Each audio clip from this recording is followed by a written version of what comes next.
A carving knife vanishes, leaving only questions in its wake. Welcome to Mystery Parlor. I am your host, Axon. Share where you're listening from. I love seeing this community grow. Let's dive into the story. The carving knife came into our lives on a Thursday, and I don't say that lightly. You'd think, in this joint, a knife wouldn't make a ripple. What with Fritz running the kitchen and Wolfe threatening excommunication if anyone so much as tapped a fork on his table. But this knife didn't arrive with onions or a roast. It walked in with a client, which makes all the difference. Or rather, the client brought the absence of it, which turned out to be the real trouble. I had just returned from a jaunt to the bank, and Wolfe was exercising his right to silence in the office. By exercising, I mean he was sunk deep in the chair behind his desk, eyes closed, lips pressed together, and looking about as active as the Sphinx on a coffee break. I was deciding whether to risk breaking the silence with a wisecrack when the doorbell rang. That was my cue, so I peeled myself out of the chair and went. Our caller was a woman who looked like she'd stepped out of one of those lifestyle spreads in the Sunday supplement. Tailored coat, pearls that didn't clink because they didn't have to, and a face that was pleasant but too tightly wound for the time of day. I gave her the patented Archie Goodwin once-over and decided she was nervous enough to pay well. "Mr. Goodwin?" she asked, though she clearly wasn't here to see me. "That's the name, but don't let it distract you. Come in. Mr. Wolfe is the one you want, though I should warn you he's about as fond of interruptions as a cat is of bathtubs." She stepped in, glanced around like she half expected the rug to bite her, and followed me to the office. Wolfe had opened his eyes, but hadn't shifted an inch. If you ever saw a mountain decide it could be bothered to watch, you've got the idea. "This is Mrs.?" I prompted. "Caroline Whitaker," she said. "Mrs. Whitaker," I supplied for Wolfe's benefit. "Who seems to have lost something." Her lips tightened and she shot me a glance that suggested I wasn't paid by the word. Then she fixed on Wolfe. "Mr. Wolfe, I was told you could help me. Something very important has disappeared from my home." "A carving knife," Wolfe grunted. That was about the same as most men standing to attention. "Madame, knives abound. Your butcher could supply you with half a dozen. This one is unique," she said quickly. "It belonged to my late husband. It's silver-handled, engraved with his family crest. I had it set aside, locked away in the sideboard, and now it's gone." Wolfe let out a sigh that would have wilted an orchid if it had been in range. "Madam, I am not a collector of cutlery. What earthly use is it to you now?" "Because," she said, and her hands tightened on her handbag, "that knife was in my dining room the night before last. And last night someone used another knife, very like it, to cut into a painting at my home. A painting worth more than the house itself. The police think it was vandalism, but I know better. Whoever took my carving knife meant to use it, or already has. It's not about the knife. It's about what comes next." I'll give her this. She knew how to pitch.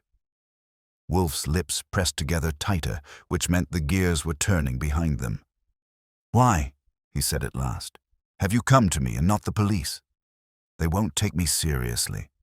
They say the theft is trivial, that perhaps I misplaced it, but I didn't. I've kept house long enough to know when something is missing. And if I'm right, then someone is moving against me, in a way too subtle for the police to notice." That earned her a flicker from Wolfe's eyes, the closest thing to leaning forward he ever did in public. He glanced at me. "Archie." "Yes, sir. Get particulars. Names of those with access to her dining room, their relations to her, their occupations, and their means. Then return her home. I will decide whether to accept her folly." "Folly?" she said sharply.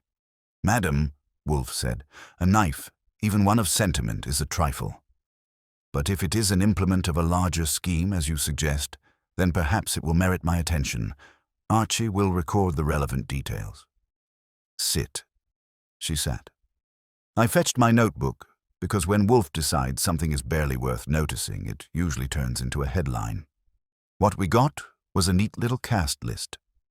There was her son-in-law, Henry Tupper, who lived in the house with her daughter and had, by her account, more opinions than prospects. There was her nephew, Charles Whittaker, currently between jobs but not between cocktails. And there was her housekeeper, Mrs. Annie Drummond, who had been with her family for years, but lately had developed a taste for silence that worried her mistress. Add in her daughter Elaine, nervous and dependent, and you had the beginnings of a domestic pot where a knife might stir trouble.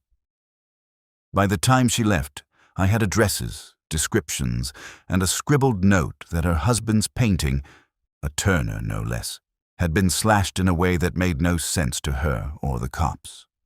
She was sure it connected to the missing carving knife. When the door shut behind her, Wolfe made a noise that belonged more to the zoo than the office. Phooey, a knife, and a woman's nerves.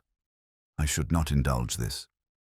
Sure, I said, pocketing my notes. But you will? His eyes half closed again, which meant I'd hit the mark. Archie, he murmured, bring the carving knife to me. From where? I asked.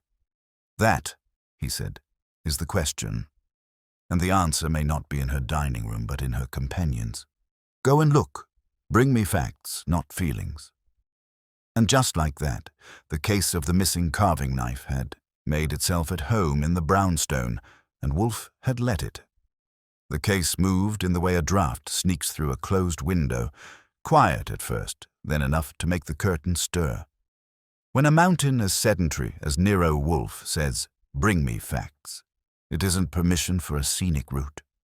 I had the Whittaker addresses in my pocket and the afternoon to spend, so I went to see how a knife could vanish without growing legs. Caroline Whittaker kept her townhouse on the East 70s, the kind of address where a stoop knows it won't make friends with chewing gum. A brass knocker shaped like a lion's head tried to look fierce, but the door opened before I could bruise its ego. The woman who let me in wore a plain dark dress that didn't bother pretending to be new. She had a sturdy build and the kind of face that had been arranged by years of keeping her opinions in the pantry until a guest left. Mrs. Drummond, I said. Yes, she said, as if admitting it might be used against her. You're Mr. Goodwin. Guilty. Mrs. Whittaker home? In the morning room. She looked at the lapels of my jacket like they might confess something. She's expecting you. Mind the rugs.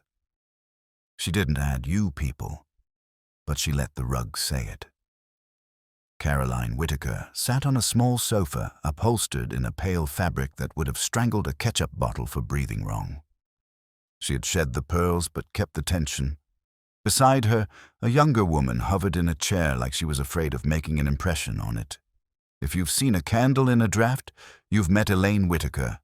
She had her mother's coloring, lighter by half, and the kind of hands that twist themselves when their owner runs out of places to put worry. Mr. Goodwin, Caroline said, thank you for coming. It's what I do when a knife goes walkabout, I said, and got a weak smile from the daughter. I introduced myself properly, took a seat, and asked to see the dining room. Mrs. Drummond led the parade. The dining room had good bones and the personality of a wax museum, everything in place, nothing willing to admit it had ever been used. The sideboard was a heavy old piece in mahogany with brass pulls, its top polished to the kind of shine sailors used to dream about. Mrs. Drummond produced a key from a small ring and opened the center cabinet. This is where the carving set was kept, she said, and stood back as if someone might accuse her of palming it. The drawer was lined with green baize. Faint outlines showed where pieces had lain. Fork here, sharpening steel there, a long rectangle where a knife had slept. The impressions looked recent, which told me the knife hadn't been a museum exhibit. I ran a fingertip along the edge of the drawer. There was a faint roughness near the lock plate, like a small nick had been repaired and not sanded smooth. Tiny shavings of brass clung where fingernails don't go. If someone had used a second key, it had a burr, or someone had tried a pick with the subtlety of a bus. Who else has a key for this? I asked. Mrs. Whittaker keeps the other, Mrs. Drummond said. There were only two. I hold this one. I polish the silver on Mondays. Her chin rose a fraction. Did you polish it this Monday? I did. Her eyes didn't flinch. Everything was in its place then. Except it wasn't, Elaine said softly. Mother, please. Caroline's mouth made a line. I looked on Tuesday to see if the crest needed a touch before dinner. It was there. Last night, after the police left, I looked again. It was gone. Why did the police leave? I asked, like I hadn't read the headline she'd written for me earlier. Caroline's eyes flicked toward the hall. Because of the painting. No, it's in the music room. We took the trip. The music room had a grand piano that had once been loved and lately tolerated, a carpet that didn't dare interrupt a scale, and on the far wall a Turner in an ornate frame that hadn't been improved by its latest fan. 3 diagonal slashes crossed a swath of storm and light. Whoever had done it had avoided the lower left where a signature would have been, which said vandalism with a conscience or a different aim altogether. Who first saw it? I asked. I did, Elaine said, in a voice that presumed guilt. After dinner, I came in to close the curtains and she made a motion with her hand like she could erase it. We called the police. What did the police say? They said it was probably a crank with a knife. A break-in, Caroline said crisply. But there was no sign of forced entry, nothing else disturbed, and the alarm was set until we opened the door ourselves for the officers. I stepped up to the frame. Dust had a way of telling the truth if you asked politely. On the upper inner edge, near one of the slashes, dust had been disturbed in a thin line wider than a blade and narrower than a hand. A smudge of something darker, oil, polish, or just a finger with a grudge, streaked under the gilding. I leaned closer. A tiny fiber clung to a nail head, a thread so faint that denial would have been easy. It was blue, not sky blue, but the tired navy of a jacket that had been to the cleaners too often. Anyone here wear a blue jacket? I asked casually, still looking at nothing. Mrs. Drummond answered before the family brains got out of the drawer. Mr. Charles does. He calls it midnight. It's not. The lining has frayed at the cuff. You don't like Mr. Charles, I observed. I like a man to come to breakfast sober, she said. Whether he does is between him and the eggs. It wasn't malice. It was housekeeping. We went back to the dining room to finish ransacking politely. On the baize lining under the spot where the knife had lived, I found a crumb, not bread, a tiny flake that caught the light with a soft gleam. I put a fingernail to it. Wax. The kind used on silver crests if you want to keep oxygen from having its fun. If the knife had gone on an outing after Monday, it had been tended recently, which fit with Caroline's Tuesday check. It didn't fit with the knife missing after the police left, unless someone had repacked it to be missed at the correct dramatic moment. Where was everyone last night? I asked, opening my notebook. It makes people behave. Caroline stayed home. Elaine read in her room and took a bath she didn't sound like she enjoyed. Mrs. Drummond retired at 10, which meant she cleaned until 11. Henry Tupper, the son-in-law, was out at a business dinner that, from the way Elaine's shoulders tightened, had been more business than dinner. Charles dropped by at 9 to borrow what he called tolerance and what Mrs. Drummond called $10. He left 10 minutes later in the direction of a club that had invested in dim lighting and optimism. Where is Henry now? I asked. At the office, Elaine said, and then flushed like a child caught boasting. He is raising funds for a new venture, a restaurant group. She said it like it could be contagious. Does he have keys to the house? I said. Of course, Caroline said. He has family. And Mr. Charles? Caroline hesitated a fraction. Number he. Rings. Anyone else? Only Mrs. Drummond and the maid, Rosa, Caroline said. Rosa doesn't come on Wednesdays. We went once more around the silver. I checked the lower cupboard and found a bottle of lemon oil with a rag that smelled like last night. The sideboard surface was too clean for grief. If someone had used a different knife to cut canvas, they might have wiped it here, then put the oil to work to erase a memory. It was a thought with two legs. I wrapped it up, promised to call, and let Mrs. Drummond escort me to the door like a man who might pocket a doily. On the stoop, I nearly ran into a tall specimen in a suit that had been tailored to suggest that there was more man than there was. He had the stare of a person who expects doors to know their place and a chin that had learned to square on command. "You're from Wolfe's office," he said without asking. "Tupper, Henry." He offered a hand like a test. I let it hang. "That's right," I said. "We take messages in envelopes." "Here's a message not in an envelope," he said, stepping a fraction closer. "My mother-in-law is overwrought. This is a family matter. Tell your boss to keep his nose out of it." "Then why are you standing here smelling like you've been inside it?" I asked. He flushed in a way that could have been anger or color coordination. "I'm telling you to tell him," he said. "If he persists, he'll regret it." "I regret a lot of things," I said. "Mostly ties. But threats I keep for special occasions." I saw his jaw set and his eyes measure, whether the neighborhood would approve. It wouldn't. He settled for a glare and a pivot. "Good day," he said to the air and went inside without knocking. It was a neat trick if you own the key. I took a cab back to 35th Street and let myself into the brownstone with a key that had earned its keep. The office was empty. At a little before 4, Wolfe was upstairs with the orchids, instructing them in deportment until 6. I sat at my desk to write up what I had: a vanishing blade with recent wax in its comb, a sideboard that had been loved too well, a turner that had been slashed like someone wanted to say something without speaking, a navy thread with a memory, and a son-in-law who did his threatening retail. I'd just finished the paragraph on the dust.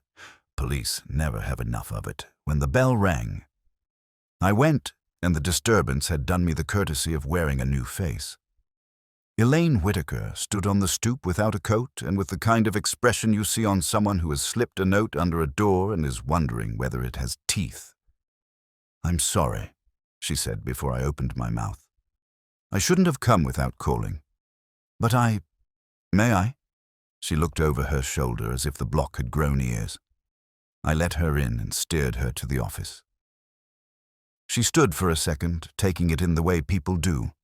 The desk, the red leather chair, the globe, the beer guest book. You could see her recognize that this was a place where people were weighed and found wanting with politeness. She held a small envelope, like a church contribution. "My mother asked me to bring this to Mr. Wolfe," she said. "She thought better of telephoning, with Henry in the house." "Good instinct," I said. He'd only answer the phone to hear his own voice. I took the envelope. It had been sealed and then opened, sloppily, and resealed with a dab of something that looked like nail lacquer. I raised an eyebrow. "I didn't open it," she said quickly. "Mother did after she sealed it.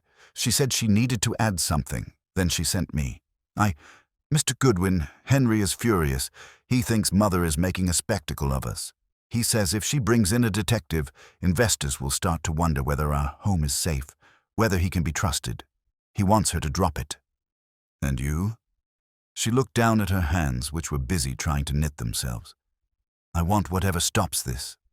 The painting, the missing piece, these are messages, and I don't know how to read them." That, at least, was honest. I buzzed the line to the plant rooms. Wolfe dislikes the telephone near the orchids, but disliking a thing and forbidding it are two separate sins. He answered, which means I had saved him from pretending not to exist.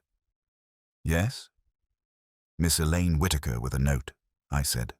Urgent in tone, a family storm attached. "Bring her to the office," he said, and hung up, which is as close as he gets to enthusiasm during orchid hours.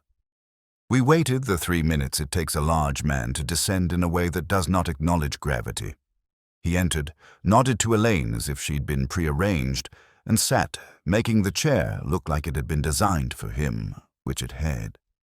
"You have something for me," he said.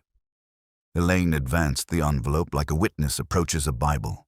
I handed it to Wolfe. He sniffed, frowned at the lacquer, broke the seal with a thumbnail that had not been bred for delicate tasks, and withdrew a single folded sheet. He read it once, then again, slower. His face didn't change enough for a stranger to notice, which is why it's lucky I'm not one. "What does she say?" Elaine asked, small and brave. "She says," Wolfe said, "that the knife is not the point, that what matters is the set, and that 2 weeks ago a letter went missing from the same drawer. She did not mention the letter earlier because she thought she had misplaced it. She now believes it was taken. She says the letter concerned a family trust." Elaine's breath caught. "Oh, yes," Wolfe said, with the weight of a cathedral door. "Oh." He folded the paper, tucked it back into the envelope, and put it on his blotter like a priest sets down a wafer. "Your mother is my client. You will tell your husband so." Elaine stared. "You will take the case?" "I have already taken it." "Archie." "Present," I said. "You will retrieve the fork," he said. "The what?" Elaine blinked. "The fork from the carving set," Wolfe said impatiently. "You will bring it here, and you will bring the sharpening steel. If the knife is gone, its companions may speak for it. Also, the letter, its nature, provenance, and beneficiaries. I will require a copy, if one exists."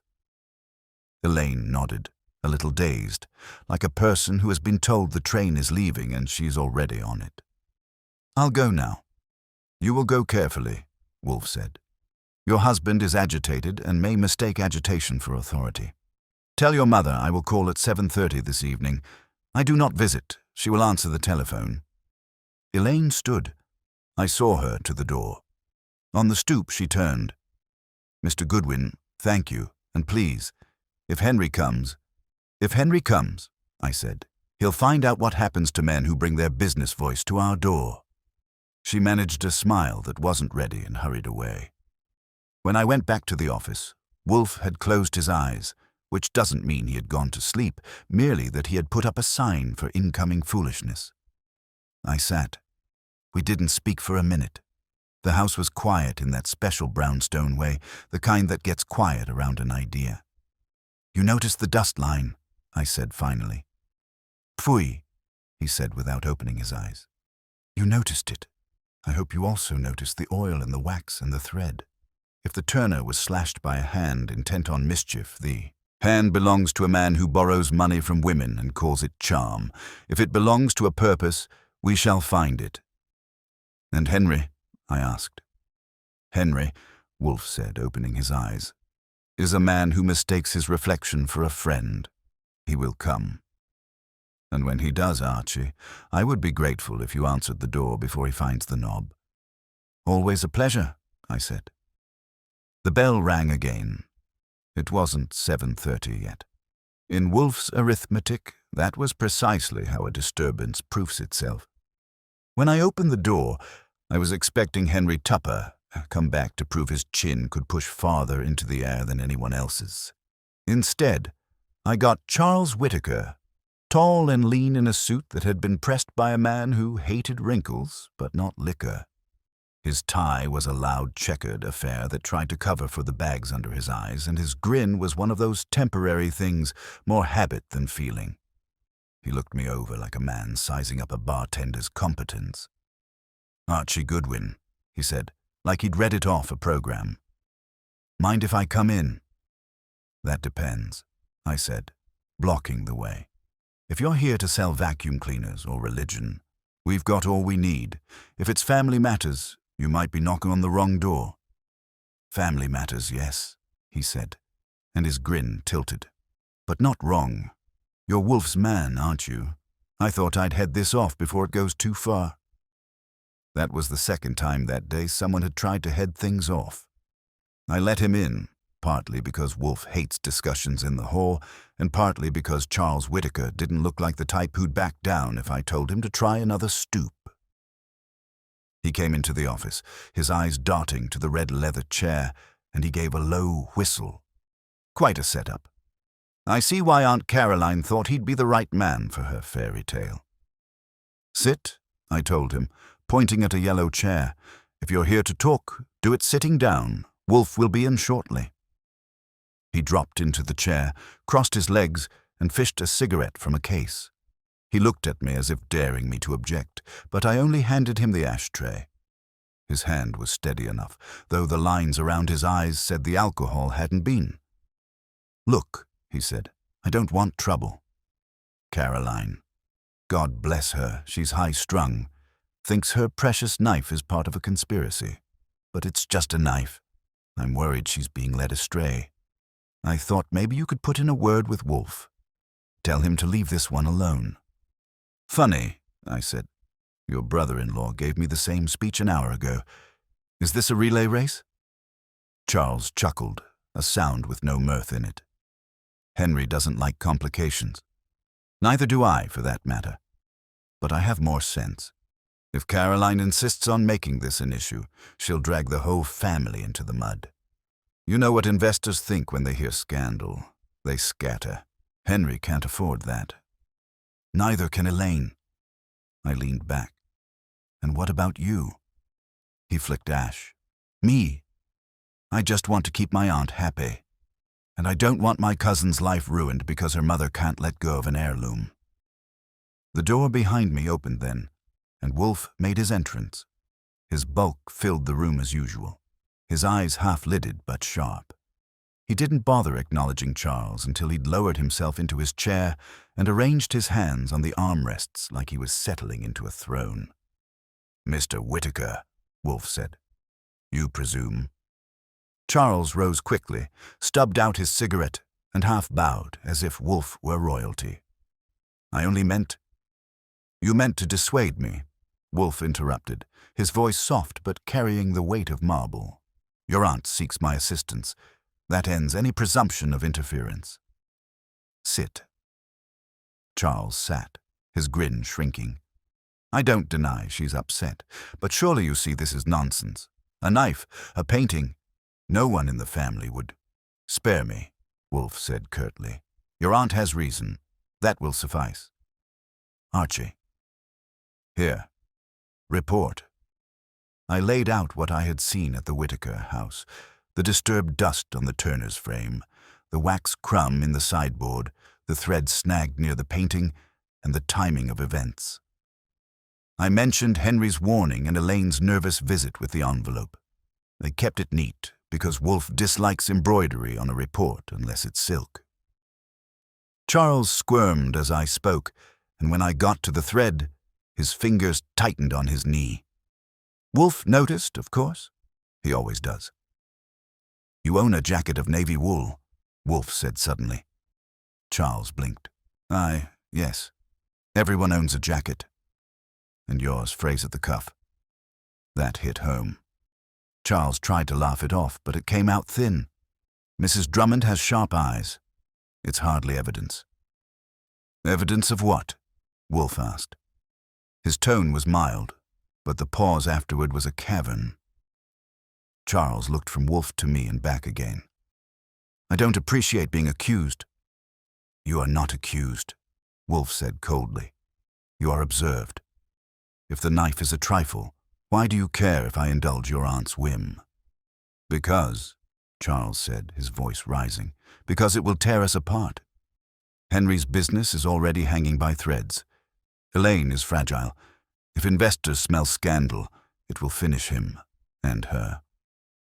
Pooh, Wolfe said. If Henry cannot endure scrutiny, he is unfit for business. You are either excessively devoted to your cousin or excessively fearful of exposure. Which is it? Charles half rose, then sat again.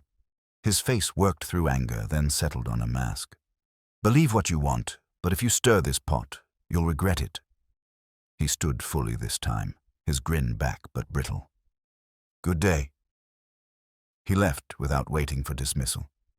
The door shut behind him with more force than courtesy. I looked at Wolfe.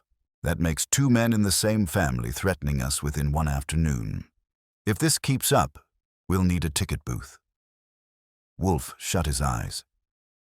Archie. The envelope, I passed it to him again. He tapped it on the blotter, as if weighing its contents beyond the paper. The letter about the trust, that is the core. The knife, the vandalism, these are diversions.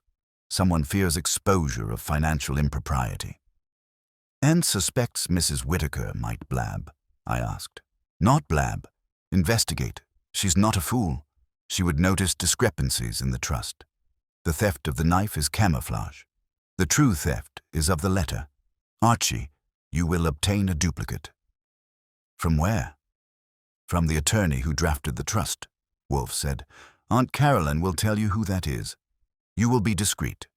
Do not alert Henry or Charles. If the document reveals what I suspect, the knife will become significant only as a symbol.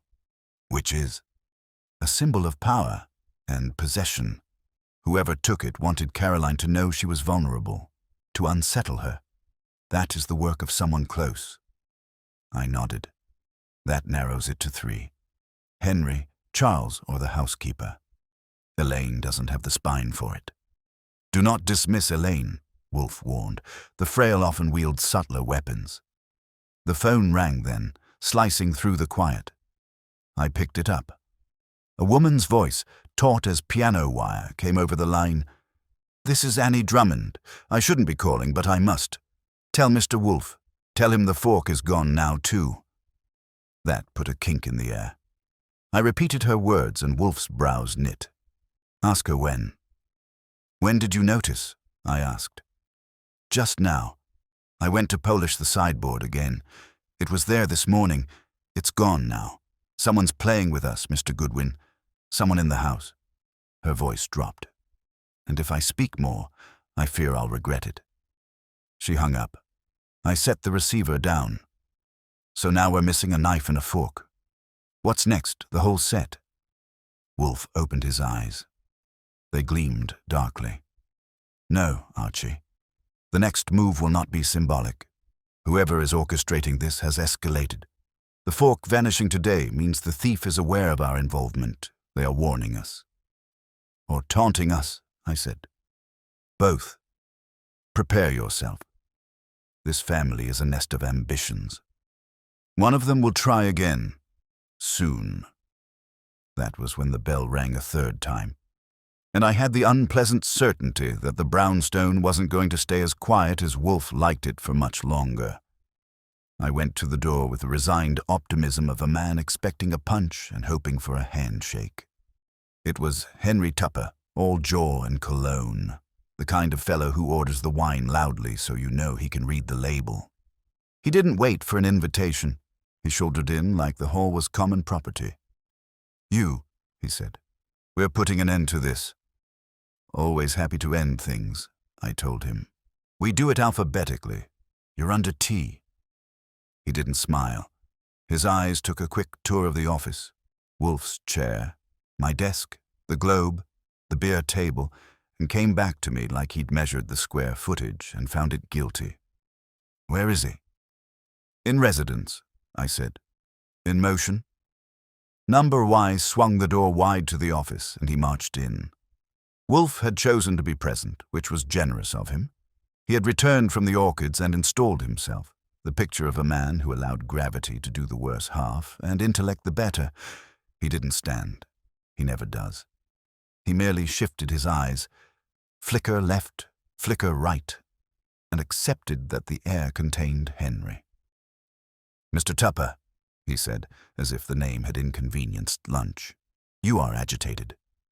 Your man is interfering in my household, Henry shot back. My mother-in-law is unwell and impressionable. This business about knives and paintings, she's making a spectacle, and you're encouraging her. Spectacle, Wolfe murmured. A word with mirrors. You fear reflection. I fear damage, Henry said. To my wife. To my work. I have investors who prefer stability. They hear there's a domestic circus. They back away. You know how it is. I do not, sir, Wolfe said, know how it is to require approval from skittish men for my keep. I advise. I do not solicit. Henry's mouth twitched. What if I make it worth your time to advise elsewhere? He pulled an envelope from his inner pocket and placed it on the corner of my desk as if laying a trap. A retainer not to retain. Take the day off. Take a week. Mrs. Whittaker will come to her senses without you fanning her nerves. I looked at the envelope and then at Wolfe. Wolfe didn't bother looking at either. Remove that, he said. I am Mrs. Whittaker's agent. Henry reddened, then paled, which is a feat. You think there's a crime here? He demanded. A missing knife? A vandal with a penknife and time? You were out last night, Wolfe said. At a dinner, Henry snapped. 30 people can attest. I made a presentation. A restaurant venture, Wolfe said blandly. A group. The word is apt. It spreads responsibility until none is found. You think I slashed a painting? His laugh was better than Charles's, but it had the same hollow center. My God, ask anyone. I was on Lexington from 7 to 11, and even if I hadn't been, why would I touch Caroline's Turner? I want that house whole. It's my wife's inheritance. Ah, Wolfe said softly. Inheritance. Henry's eyes flickered. I could have told him he had the subtlety of a steam calliope, but Wolfe's eyebrows did it for me. He leaned forward exactly a quarter-inch, which for him is a lunge. A letter concerning a trust was removed from Mrs. Whittaker's sideboard 2 weeks ago. You know this? Henry hesitated. I know. He stopped, changed gears. I know Caroline keeps papers in foolish places. I told her to let the lawyer handle it. Which lawyer? Wolfe asked. Peel and Harkness, Henry said, too quickly for invention. Old firm, her husband's men. Wolfe filed that under useful and let it rest. The fork has disappeared, he said. Henry blinked. What? The fork from the carving set, Wolfe said. You did not know. Your agitation now is thus unfeigned. Of value. I know, Henry said, recovering. I don't care what disappears from a drawer. I care that my wife is in tears because her mother thinks we're thieves in our own home. If you persist, I will have to... To what? Wolfe asked, silk-wrapped acid. Threaten me. You attempted that earlier. It bored me. You are dismissed. I rose then, because dismissed applied to the visitor's feet. Henry looked at me, then at the envelope he'd put down earlier. I handed it back to him. We don't do the kind of business that fits in there, I said. We do ours upright on paper where a judge can find it. Try your dinner club. He opened his mouth, closed it, and settled for leaving. It wasn't graceful, but it was efficient. Wolfe let the silence settle into the rug. He lied, he said. About what? Causality, Wolfe said. He does not care that Mrs. Whittaker is upset. He cares that the trust is at issue. He knows its contents. He knows the letter's absence improves his position, or worsens it if found. He's not the only one. I'd bet he's not the one with the frayed cuff, I said. Do not bet, Wolfe said. Observe. Call Peel and Harkness. Request an appointment for the morning. If they balk, ask them whether they prefer Inspector Kramer to request it. I reached for the phone. Before I could pick it up, the bell rang again. 3 visits in one afternoon is a record in this house, unless you count the milkman when Fritz experiments with cream. This time, it wasn't a person. It was a bicycle courier with a parcel the size of a brick wrapped in brown paper and tied with string like it had been instructed by a schoolmarm. The label was printed neatly, Ma, Nero Wolfe. No return, no stamp smear to read. I signed, tipped, brought it in, and set it on Wolfe's blotter like a peculiar hors d'oeuvre. If that's cake, I said, it's from a very nervous baker. Wolfe looked at it with dislike, the way he looks at exercise. Open it, he said. I loosened the string, peeled paper, and found a tea towel, white with a thin blue edge and, in one corner, an embroidered W with an ivy flourish. I'd seen its cousins in Mrs. Whittaker's dining room. The towel was wrapped around a long cylindrical object. I unrolled it. The sharpening steel gleamed politely in my palm, as innocent as an accomplice can manage. The handle was silver, engraved with the same crest Caroline had described, a rampant beast doomed to polish. There was a note under the towel. It was typed on a machine with a faintly misaligned E. 4 words: "Set your own table." I won't say I felt the brownstone tilt, but the room got smaller by an inch. It's one thing to tangle with a family in their parlor. It's another to have them throw you a piece of their problem across town. The towel's embroidery was a neat punch to the jaw. Whoever had sent this had been in the Whittaker house again, or had never left minding it. Wolfe didn't touch the steel. He hates physical evidence on his skin. It makes him feel involved. He gestured, and I fetched a handkerchief, tucked the steel and towel back in the paper, and slid the note onto a corner of the blotter with a letter opener. Wolfe read it once and let it sit like something with a smell. His face had tightened the way it does when a guest changes chairs uninvited. "Now it is here," he said, almost to himself. "Our house has been entered by proxy." "You want Kramer?" I asked. "No," he said at once. "Not yet. He will blunder with the generosity of the righteous. First Saul dialed Saul Panzer's number. Saul answers in the same tone whether he's awake, asleep, or on a rooftop. Compassionate indifference with a pencil. I gave him a list. Henry, his office, his dinner club. Charles, his clubs, his tailors. A courier service with a bike route from the 70s to the 30s, and an errand to stop by the Whittaker stoop and see whether the lion's knocker had any fresh bruises. He took it all and said, "Right," which from Saul is as close as a fanfare. While I was on the wire, Wolfe buzzed Fritz and requested beer. That is ceremonial. Fritz arrived with 2 large bottles, sweating like sinners, poured, and took one look at the wrapped steel and towel. His eyebrows asked a question I didn't want to answer. He left without a word. In this house, that's a distress signal. "Peel and Harkness," I said when the secretary came back to the line. The name alone got the tone. A woman who handles 3 partners, 12 widows, and the occasional subpoena. I explained that Mr. Wolfe required to examine a copy of the Whittaker Family Trust, specifically the most recent letter of amendment or intention, that Mrs. Caroline Whittaker had engaged him, and that if discretion worried them, discretion worries us more. I kept Kramer holstered, but I let the butt show. She put me on hold while she made partner noises, then returned with a tomorrow 9:30 and an admonition to bring identification and civility. I promised to bring both and hung up. "The steel by messenger," I said. "They know we asked for it. Sending it here says, we are ahead of you, or we are watching." "It says," Wolfe replied, "that someone wishes to demonstrate reach. Their vanity is engaged. Vanity breeds miscalculation. Vanity also slashes paintings artfully to miss signatures," I said. "Your money on Charles?" "My money," Wolfe said, "is on structure. Charles is a flake. Henry is a pressure vessel. Mrs. Drummond is wary. Elaine is not what she seems. And Caroline, who appears to be a client with fancies, is the only one who has treated facts like guests, not intruders.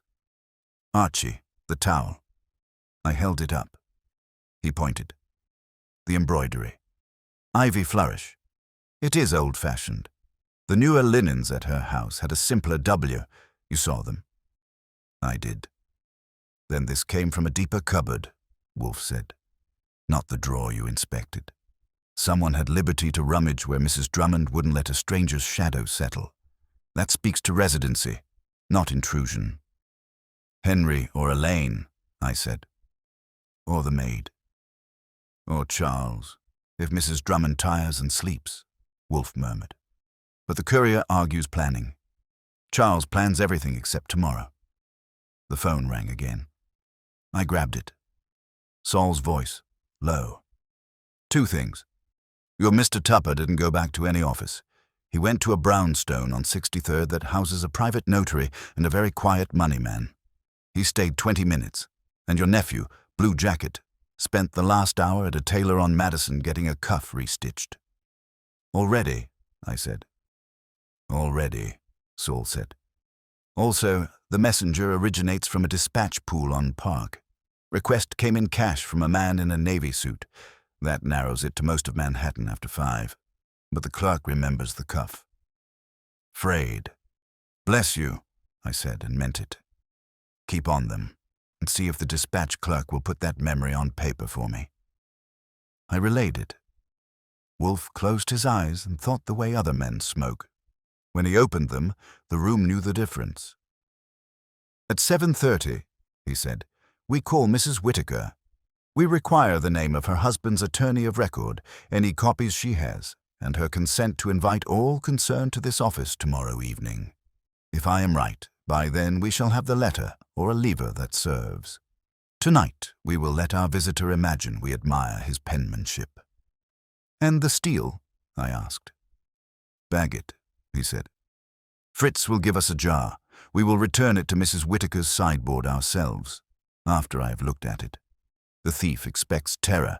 We will give him tedium, the appearance of comfort. It will tempt him to overreach. I bagged the steel and towel, typed a neat label, and put the note in a separate envelope. The house resumed its quiet, the way a lake refines its surface after a stone. You might have thought nothing had happened. You would have been wrong. The brownstone had been touched, if only by string and paper. Wolfe hates that. He doesn't say so. He drinks his beer. At 7:30, Wolfe dialed Caroline. He announced himself, informed her with the tolerance he reserves for clients of intelligence that the steel was in our possession, safe, and would be returned. She gasped, then steadied, and gave up Peel. Harkness in full. Partner names, floor number, the safe combination of her trust papers at home, which she recited without realizing she had.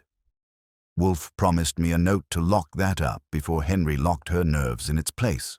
When he finished, he set down the receiver and regarded me as if I were a piece on a board he hadn't moved yet. Tomorrow, he said, we will lift a corner. And tonight? Tonight we digest, he said, and we wait for one more sound. Men who perform for an audience cannot resist the encore. He was right.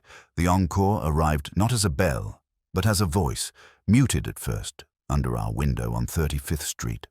A man and a woman arguing in a hiss that had lugged its luggage across town. I went to the window, lifted the curtain a whisper, and saw Henry and Charles at the curb, faces tight, mouths sharp. They were not together. They were entangled, which is different. When men who dislike each other choose the same sidewalk at the same minute. You don't need an orchid to tell you a bloom is coming. From the window I could see their mouths working, teeth flashing in the street light like they were selling each other, something they didn't want to buy. Henry had the stance of a man who bills by the square foot he occupies. Charles had one shoulder cocked, a tilt that said he was losing the argument and compensating with posture. I gave the curtain a nudge, let them get a good look at their reflections in the glass, and went down. Gentlemen, I said, and the way they both startled would have been funnier if I hadn't been calculating how hard it would be to keep their voices from announcing our business to 35th Street. If you're auditioning for a duet, the acoustics are better upstairs. Henry was first to recover. You were just making sure the block knows your mother-in-law hired a detective, I said. You want to take it inside or write it on the sidewalk? They followed me in because it was either that or keep mouthing at each other in a draft. In the office, Wolfe was seated with the patience of a judge who has seen all the tricks and prefers the old ones. He took in the fact that I'd brought 2 for 1 and gave me a 1/4 inch of eyebrow as a tip. Mr. Tupper, he said. Mr. Whittaker, how industrious. Henry stayed standing. Charles sat. That alone could have been Exhibit A, but Wolfe didn't need exhibits when he had gravity. He folded his hands and waited until the room decided to be quiet. You were observed disputing on my pavement, he said. Kindly keep your contest to my carpet." "We weren't disputing," Henry said. "We were conspiring then," Wolfe suggested amiably. Henry flushed. Charles coughed up a laugh and let it die. "I told him," Charles said, "that trying to buy you off was a mistake. He hates being told anything." "And I told him," Henry snapped, "that if he showed his face here again, I'd make sure Caroline cut him out of Sunday dinner forever." "You're both overestimating Sunday," I said, and got out my notebook. Wolfe's glance said report later. "For now, listen." "Gentlemen," he said, "I am not your enemy. That position is occupied by the truth. Either of you can assist me in finding it. If not, you will find that I am more persistent than your embarrassment." "Embarrassment," Henry said. "There's nothing to be embarrassed about. A thief came into our home. The police—" "Pfui," Wolfe said with enough contempt to pebble a pond. "This is not the work of a prowler. It is an intimation from within, aimed at Mrs. Whittaker's nerves and, more importantly, at a document. 2 weeks ago, a letter vanished from her sideboard. You both knew about it before today." They did the blink in tandem. Charles started to object and then didn't. Henry rolled his jaw, which probably had a personal trainer. "Of course I knew there was a letter," Henry said. "Caroline told me she was thinking of revising certain provisions. I advised her to consult the attorneys." "And you, Mr. Whittaker?" Wolfe asked Charles. "I knew there was a letter because Aunt Caroline asked me if she should sign something Henry suggested," Charles said, and his grin appeared again. Brittle china. "I told her never to sign anything Henry suggests." Henry turned on him. "And what would you know about trusts? You haven't kept one." "Enough to recognize a leash," Charles said. They were warming up. Wolfe cut the flame. "Silence," he said, not loud, and they obeyed as if pulled. The missing letter concerned the family trust. Whether it was an amendment, a letter of wishes, or an instruction to inventory assets, it has become the fulcrum. The knife is theater. The slashed canvas is theater. But theater leaves footprints. "Mr. Whittaker, where is your navy jacket?" "Home," Charles said, hand on his cuff in spite of himself. "Freshly mended." "And you, Mr. Tupper, were at a dinner last night until 11, Wolfe continued. "And this evening, not at your office afterward, but at a brownstone on 63rd that houses a discreet financial fixer. Do you require me to name him?" Henry's mouth did a new trick. It shut. Color rose, fought, retreated. "I have financial affairs," he said finally.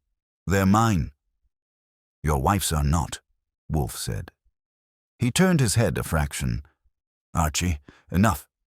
They will answer more readily in a different room. Show Mr. Tupper out. Mr. Whittaker may follow if he wishes to avoid being measured against him and found lacking." Neither of them liked being dismissed. Both of them obeyed. I got them to the hall with a minimum of jostling and the maximum of door. When I came back, Wolfe had not moved, which meant his brain had. "Vanity," he said. "They are peacocks with borrowed tails. Nevertheless, the timing is useful. At 7:30 we have Caroline.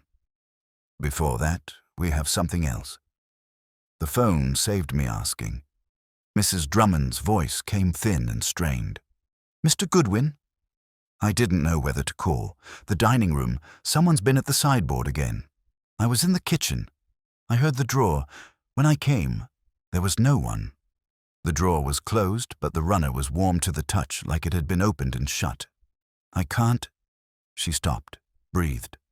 "I'm a fool." "You're not," I said. "Lock the room. Keep anyone out who isn't you or Mrs. Whittaker. I'm coming." I covered the mouthpiece. Wolfe had his eyes on me. "Take the steel," he said. "Return it. Put it where it belongs. Leave a sign that you can read later. And watch. We keep enough gadgets around to make a burglar think twice and a jury think we're cute." I put the steel and towel in a jar, grabbed a roll of transparent tape, lifted one hair from Wolfe's brush. His hair has the tensile strength of a threat. and we were suddenly engaged in household arts. "Across the lip of the drawer," Wolfe said. "Loose enough to part when the drawer opens, close enough to cling to a guilty hand, and do not be caught crouching by a sideboard like you're proposing to it." I made it to the Whitaker place in 20 minutes, thanked the cab for not arguing red lights, and rang. Mrs. Drummond let me in with a look that could have polished silver. She was pale under the kitchen tan. "In there," she said, and didn't come with me. The dining room was as before, laced up, straightened, pretending it didn't know its own age. I unlocked the center cabinet with her key, laid the steel back in its rectangle, wrapped in its towel, and set the towel's monogram to the left by an inch, a crookedness only a housekeeper would forgive until morning. I stuck a finger length of tape crosswise over the lip where drawer met frame, settled Wolfe's hair across it, and pressed lightly so that a hand in haste would tug the hair and leave it gulping air. In the hallway, the grandfather clock did its job with the kind of self-respect modern clocks can't afford.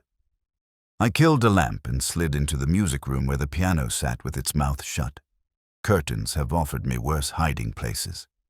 I took one and let my ears work. It was 20 minutes before the sound came. A soft pad of steps that knew the boards, a pause in the hall, the metallic mouse scratch of a small key, the breath you hear when someone is trying not to have one. The drawer whispered. The hair did its small duty. I heard the faintest thread snap I've ever not heard. The drawer closed. The same breath is the same even through a door. I could have come out then and made a noise. I didn't. The figure moved away. In the rectangle of a hallway light, I saw not a midnight suit, but a pale housecoat, the kind that knows laundry day. The hand that reached to click off the dining room switch had nails with a gloss you can smell more than see. It wasn't perfume, it was varnish in miniature. The same misaligned E on a typewriter will tattle, so will a dab of lacquer on an envelope. "Elaine," I said, too quietly for anything but my own conscience, and stayed put. She went upstairs. I followed far enough to know which door, second on the right, and then let the house breathe without me while I got back to the old business of telling Wolfe things in one piece. He took it with no surprise and no gloat. "The lacquer," he said. "She resealed the envelope she brought. She is the one who added something her mother forgot." "It wasn't the steel she wanted tonight," I said. "She came to check the message. If someone else sent it, she wanted to know what had been sent. Or she came to take something from behind the baize." "Both are plausible," Wolfe said. "You saw what she took." "I saw hands. If she took anything, it was flat." I sat. "If Elaine is playing courier for someone, it isn't for Henry. He would trample, not tiptoe. If she's keeping a paper out of circulation, it's from him." "Or for herself," Wolfe said. "Do not paint her in pastels because she trembles. A fragile woman may have a spine like a rapier when money comes into view." He shifted his eyes to the envelope with the typed note. "And yet, set your own table." That is not Elaine's voice. The pronoun is the key. "Your own." Directed at me, yes, but more so at Caroline. A taunt. It requires a man who enjoys his cleverness. "Charles," I said, and he allowed it with a tilt. "Saul got a dispatch clerk who remembers the cuff. Frayed. Navy. The messenger took cash from a man in that suit." "Then Mr. Whitaker thinks he is the playwright," Wolfe murmured. "And Mr. Tupper is the stage manager with the mortgage. The Turner, I suspect, was offered as collateral and discovered to be trust property, untouchable. The letter that vanished likely asserted as much. Slashing the painting is revenge. Tempered, he avoided the signature. Because this is not about the painting's death. It is about its humiliation." "And the set?" I asked. "Why the knife, the fork, the steel?" "Inventory," Wolfe said. "Household silver is often listed as part of a schedule attached to a trust. Remove pieces, upset the schedule, upset the schedule, upset the claim. Also, symbol, A carving set presides at a table. He would like us to believe the table is his. The phone did its useful thing. Saul again, still talking like he preferred to keep things between us and the wire. That fixer Tupper saw? He's a fellow who arranges short money against long pictures. I can't get you his books, but a friend says Henry tried to pledge a Turner last week and was told no dice because of title. Also, our tailor on Madison says Charles's cuff was an emergency. Paid cash, rushed, thread still warm. Your dispatch clerk will write you a love letter. Send him flowers, I said, on us. When I relayed it, Wolfe made a sound that in anyone else would have been a laugh, and in him was a concession to physics. So, the Turner was to be pawned for respectability, and the trust, like a dutiful dragon, refused. Mr. Tupper needs investors, Mr. Whittaker needs indulgence, Mrs. Drummond needs order, Miss Elaine needs rescue or control, and Mrs. Whittaker, he lifted a hand, needs her letter. Tomorrow 9:30 with Peel and Harkness, I said. We can get a copy. We will get more than a copy, Wolfe said. We will get a lever. Tonight, call Caroline. Ask her, with care, what amendments her husband made in his last year. Ask whether the carving set is listed by description or by photograph. If it is the latter, our thief must replace as well as remove. He will be nervous. I made the call. Caroline was steady now. Crisis suits some people if it gives them something to grip. Yes, there had been a schedule attached. Yes, the carving set was photographed some years ago. Handle, crest, length on a ruler. Yes, there had been talk. Her husband distrusted his nephew's thrift and admired his daughter's gentleness, which can be a fatal combination. No, she hadn't told Henry that the schedule had been updated to include the Turner after his death. It had been her decision, at the attorney's urging, to protect the painting for Elaine outright. Wolfe thanked her and hung up. So, he said, the painting is walled from Henry, and the silver is chained to the house. Destroy one, displace the other, unsettle the matriarch. Our manipulator hopes to pry open the trust with a crowbar of chaos. Archie, in the morning you will fetch the copy. In the afternoon, we will invite our company to dine on words. Menu to follow, I said. Indeed, Wolfe said. He closed his eyes, the signal that the house might risk thinking again. And Archie, have Fred check the alley behind the Whittakers between 2 and 5 this afternoon. See whether a bicycle paused, whether a parcel went out by a kitchen door.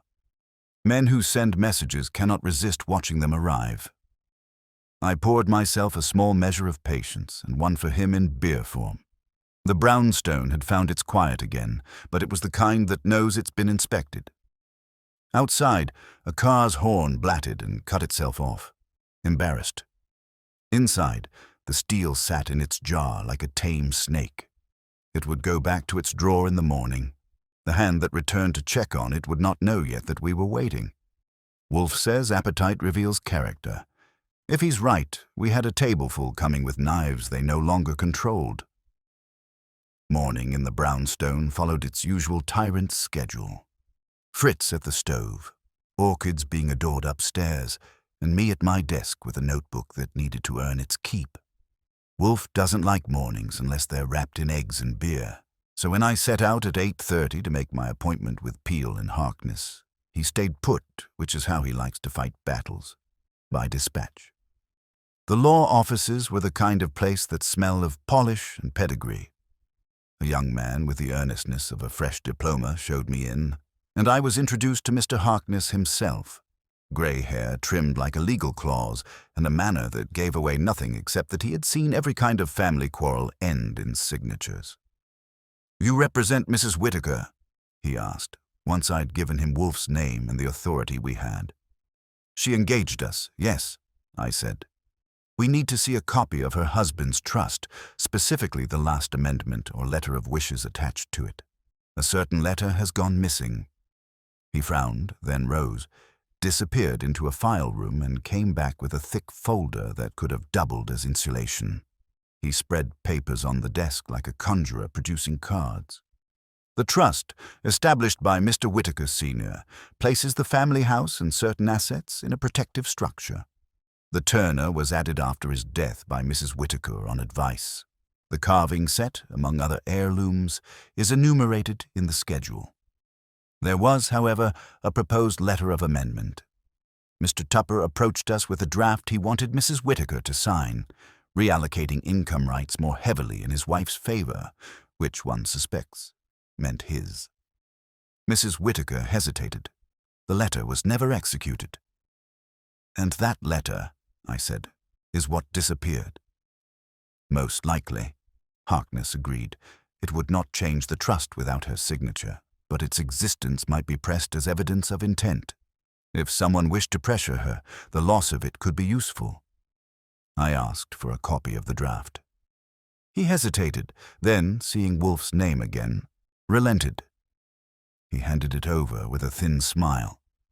"You will find that money breeds its own weather, Mr. Goodwin. Families rarely bring us sunshine." That much I knew. I thanked him, pocketed the paper, and left. On the street, the copy weighed like a small weapon. Wolfe had been right. It was the fulcrum. Henry had tried to push his wife forward into a larger share. If Caroline had signed, the Turner could have been pledged more easily, and Charles would have been left gnawing the table leg. The missing letter was no small fry.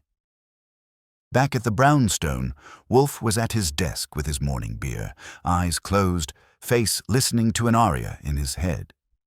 I dropped the copy on his blotter. He opened his eyes, gave the paper one look, and let out a short grunt that, in his vocabulary, was an operatic finale. "Exactly," he said. "Henry's ambition in ink. He has motive. But the theft of the letter serves Charles also, if Henry cannot waive it before investors. So both gain from its disappearance. That is elegance." "And Elaine?" I asked. "Elaine," Wolfe said, "brought us the envelope resealed. If she acts for herself, she conceals. If she acts for Henry, she aids him. If for Charles, she deflects. In any case, she touches the nerve." "And the fork," I said. "We never heard it turn up." "We will," Wolfe said. "Patience." The phone rang then like it had been waiting for a cue. I answered. It was Caroline Whittaker, her voice tight. "Mr. Goodwin, it's happened again. The maid, Rosa, went to lay the table for luncheon. The fork is back, placed neatly on the sideboard as if it had never left." I relayed that, and Wolfe's lips pressed thin. "The thief returns what he removes," he said. "That is no theft. That is demonstration. He taunts us. He will do it again, and when he does, he will reveal more than he intends." "Do you want me to run up there?" I asked. "No," Wolfe said. "Not yet. Tonight they will come here. All of them. We will call them at 7:30. Until then, we let the play continue." The afternoon was Saul's. He came by at 4 with his usual face of a man who had stood where no one noticed and noticed everything. He reported Charles meeting with a pawnbroker's agent, who shook his head at a canvas photo and waved him away. He reported Henry pacing his office, shredding paper into confetti. And he reported Elaine slipping out quietly to a stationery shop, where she bought a packet of heavy envelopes. "She mailed one," Saul said. "Didn't see where to.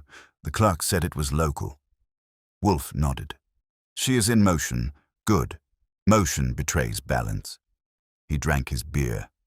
"Archie, prepare the room. At 8 o'clock, we will dine on words." So I spent the next hours setting up for the kind of performance Wolfe loves and suspects hate.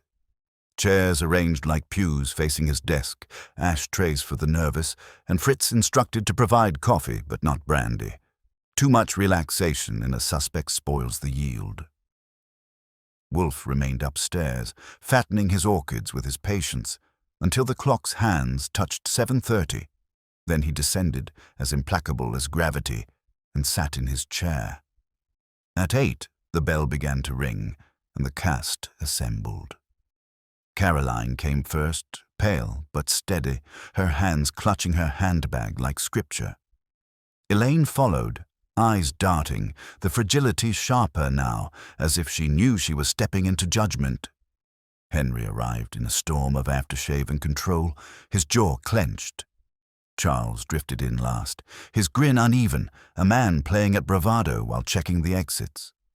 Mrs. Drummond stood near the back, solid and silent, her loyalty wrapped in starch. They sat. The brownstone air tightened. Wolfe cleared his throat, and that was the gavel. "Ladies and gentlemen," he said, "we have indulged in pageantry. A knife vanishes, a fork returns, a painting is slashed, a steel arrives by courier. Each of you would prefer to believe these acts are random or malicious. They are neither. They are deliberate signs. They point to the same heart, the trust that binds your house and your fortunes." Caroline drew in a breath. Henry shifted in his chair. Charles lit a cigarette with hands not steady enough for the match, and Elaine twisted her fingers until they were pale. "I have," Wolfe continued, "a copy of the draft Henry Tupper presented to Peel and Harkness. Its provisions would have advantaged him through his wife. That letter never bore Caroline's signature. Yet it disappeared. Who profits from its absence? Both Henry, who can deny rejection, and Charles, who can deny its existence. Both had motive. "That's outrageous," Henry began, but Wolfe raised a hand, and the words fell silent. "The knife was taken to disturb Caroline. The fork vanished to warn us, then returned to demonstrate control. The steel was sent here to show reach. The painting was cut to mock. But the true theft is of that paper, and the courier, the mended cuff, the lacquered seal, all these point to hands inside your circle." Elaine's lips parted, but no sound came. Charles stared at his cigarette as if it had betrayed him. Henry's fists were knotted. Caroline's eyes burned with something that wasn't quite fear. "Tonight," Wolfe said softly, "we will resolve who holds the blade, not of silver, but of leverage." And the silence that followed was the kind you could carve. Wolfe let the silence hold long enough to make everyone feel their own breathing. He does that not because he enjoys suffering, though he doesn't mind it on others, but because silence is a mirror that people try to fog with talk. When the first fidget twitched Charles's cigarette hand, Wolfe moved an inch, which for him is as good as fireworks. "You will answer only when addressed," he said, not loud and not friendly. "You will not interrupt. You will not quarrel. If you attempt to prevaricate, I will make a telephone call that will result in Inspector Kramer filling this room with cigars and the New York Police Department. That would be tedious for all of us. Mr. Goodwin." I had the jar on a tray, Fritz's work, because evidence looks better with linen, and set it on the blotter. The sharpening steel lay inside, wrapped in the white towel with the ivy-slung W. Wolfe didn't look at Henry or Charles. He looked at Caroline. "Is this yours?" She leaned forward, composure fraying for once, and nodded. "Yes, from the set. That towel is from the old linen press." "Mrs. Drummond?" Wolfe said. "It's ours," she said, voice flat. "The older set. Kept in the press upstairs? I keep the newer linens in the sideboard." "Who has access to the press?" Wolfe asked. "Mrs. Whittaker," she said. "And me. And—" her eyes flicked to Elaine. "Miss Elaine. She helps when I'm indisposed." Wolfe inclined his head as if that had been a recital. "Good. Now, this arrived here by bicycle courier yesterday evening, wrapped in that towel. There was a note." I slid the envelope out with a letter opener and laid it beside the jar. Wolfe read, "Set your own table. Typed on a machine whose E is slightly misaligned. Mrs. Drummond, is there a typewriter in your house?" "In the study," she said. "Mr. Whittaker's old Remington. He used to do his ledgers on it. The E's been off since before Mr. Whittaker died." "So the note was made in your house," Wolfe said. "Mr. Whittaker?" He didn't specify Henry or Charles. Let them both carry it a second. "Who's used the machine lately?" Henry answered first, too quick. I haven't touched it in months. Charles blew smoke like he'd practiced it. I banged out a letter on it last week. The ribbon's a disgrace. Indeed, Wolfe said. So, anyone could have typed the note. We won't pretend the machine can vote, but the towel tells us the sender rummaged in a cupboard a guest wouldn't dare open. That narrows the choice to residents. Henry's chin came up. Which would be my wife, her mother, and myself. But I didn't send anything here. Why would I? To preen, Wolfe said. Or to threaten. He shifted his gaze to Elaine. She had gone pale around the eyes in a way that makes you want to fetch a glass of water. Miss Whittaker, he said, yesterday you brought me an envelope from your mother. You resealed it with clear lacquer after she opened it. You also purchased heavy envelopes this afternoon and posted one locally. Elaine's hands wove together and apart. Yes, I resealed Mother's envelope. She forgot to include a list of dates. She asked me to add it. As for the envelopes, I wrote a note to a friend. Which friend? Wolfe asked. She named one, a harmless cousin I was ready to find as innocent as boiled potatoes. It might even have been true. Wolfe let it pass with a tiny grunt. Let us address the Turner, he said. 3 slashes that avoid the signature. A man with a grievance but not a wish to obliterate value. Mr. Whittaker, this time his eyes on Charles, you wore a navy jacket whose cuff was frayed. A thread of navy wool was found on a nail-head under the frame. You had your cuff mended on Madison today. Charles smiled without teeth. I have many jackets. I have many mended cuffs. You can pluck threads from me all night. You won't get a confession with one. No, Wolfe said, but I might get an unguarded remark when you tire. He let that sit and pivoted to Henry. And you attempted, last week, to pledge the Turner to a gentleman on 63rd Street who arranges short money for men who need to look solvent. You were refused on grounds of title. The painting was now trust property. The vanished letter would not have changed that fact, but waiving it might have given you the theater you prefer. You then came here with an envelope and a proposition to purchase my abstention. Mr. Tupper, are you still prepared to insist that this is a prowler's caprice? Henry's jaw worked. I went to see a man, yes. I explored options. I didn't harm the painting. I didn't take any letter. I'm trying to keep us afloat. By drowning Mrs. Whittaker's estate, Wolfe said. How filial. Caroline, who had sat motionless, spoke for the first time with heat. Henry, did you tell me to sign that amendment because you thought it best for Elaine or best for you? That's an indecent question, he said, and if he'd picked a worse word, he couldn't have. We're one. What's best for Elaine is best for me. Yes, Wolfe murmured. And what's best for you is best for Elaine, by transitive convenience. Pfui. He lifted a finger, and that was my cue. I went to the hall, opened the front door, and let Saul in. He's good at appearing as if he's come to borrow sugar. He had 2 slips of paper which he handed to me, and I passed them to Wolfe without a rustle. Wolfe read and didn't bother to hide that he was pleased.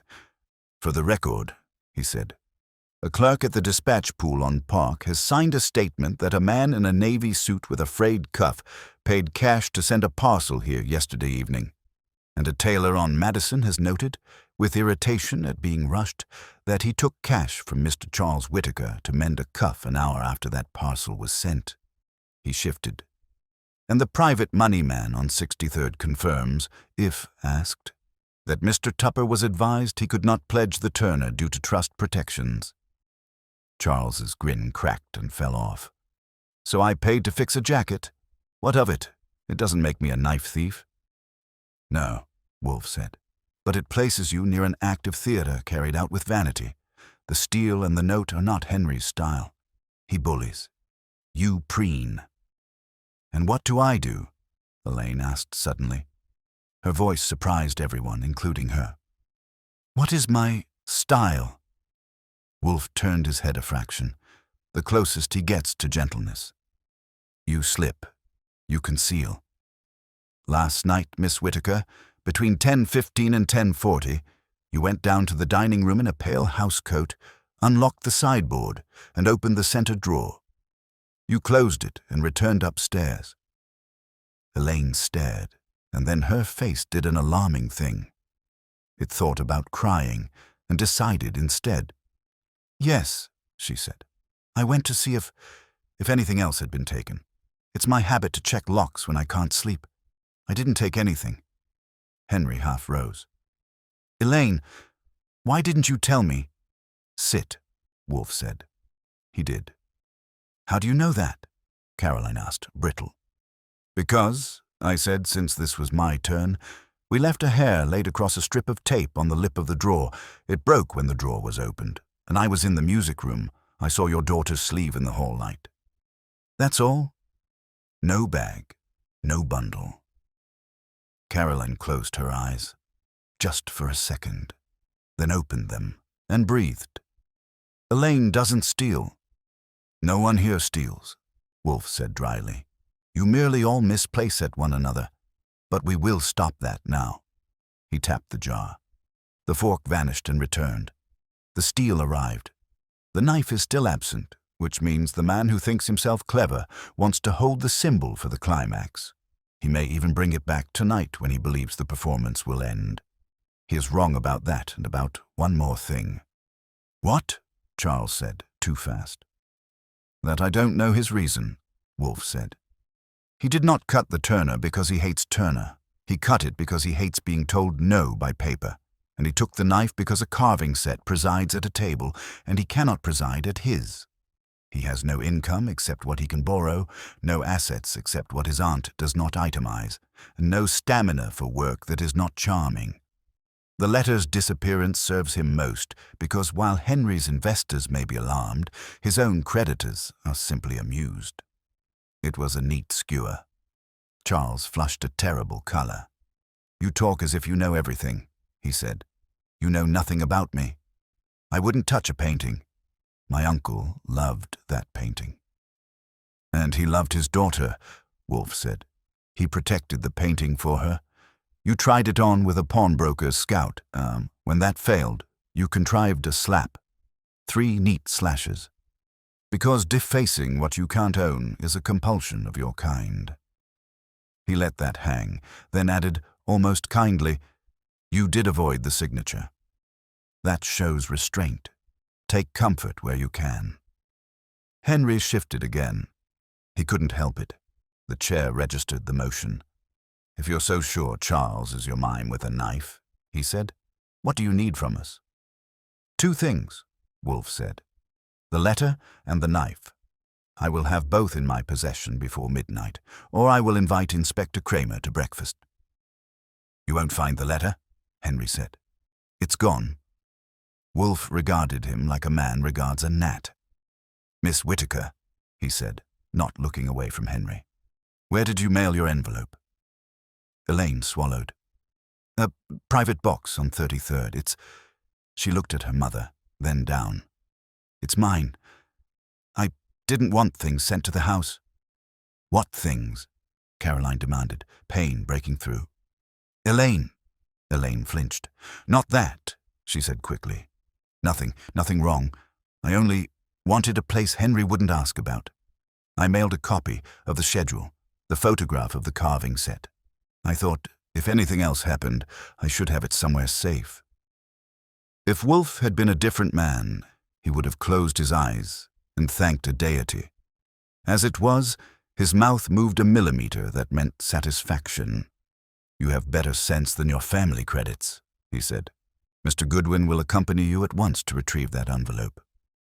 Henry sprang. "She's not leaving this house with—" "Sit," Wolfe said for the 3rd time, and this time the word had weight. He pressed the button that rings Fritz. "Coffee," he told him when he appeared. "For all, black, and bring a plate." Fritz raised brows at the jar and put it in the kitchen the way a man removes a snake with manners. Coffee arrived in cups that have witnessed more truth than sermons. Wolfe took none. He only waited until cups had found hands, and then went on, voice even. While Mr. Goodwin is out, I will remain with you. Mr. Tupper, you will telephone the gentleman on 63rd and tell him you will not trouble him again. Mr. Whittaker, you will sit and resist the impulse to perform. Mrs. Drummond, you will tell me about keys. There are 2 to the sideboard. There is also a 3rd. There is not, she said reflexively, then bit it back. There was an old one. Mr. Whittaker's father kept it separate. It was misplaced years ago. It was copied, Wolfe said. You can see the burr marks on the lock plate. An amateur's file. Someone has used a 3rd key, rough, on that drawer. You may not have noticed because it was hurried and polished afterward. Mr. Tupper?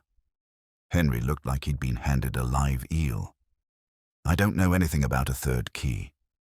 And yet, Wolfe said, you knew to advise Caroline to keep her papers at the attorney's, not in drawers. That was sensible advice. It was not heeded. Someone decided to solve that by making sure there would be no papers to heed. He stood it no longer. This is absurd. You can't keep us here and— I can, Wolfe said, until Mr. Goodwin returns. Then we will finish. In the meantime, Mr. Whittaker, again the ambiguity. If you have the knife, now is the time to be brave for once and put it on my desk. If you do, I may persuade the inspector to be content with vandalism and neglect the rest. If you do not, he will be interested in the courier's statement and the tailor's. No one moved. The clock in the hall took up the work of counting the room's heartbeats. I stood, took my hat, and nodded to Elaine. She rose like someone learning to walk. In the hall, out of the line of Wolfe's sight, but not out of his range, she looked at me with a kind of miserable relief. I didn't take anything, she said. I know, I told her. You make terrible choices when you think they're kind. That's not theft, that's family.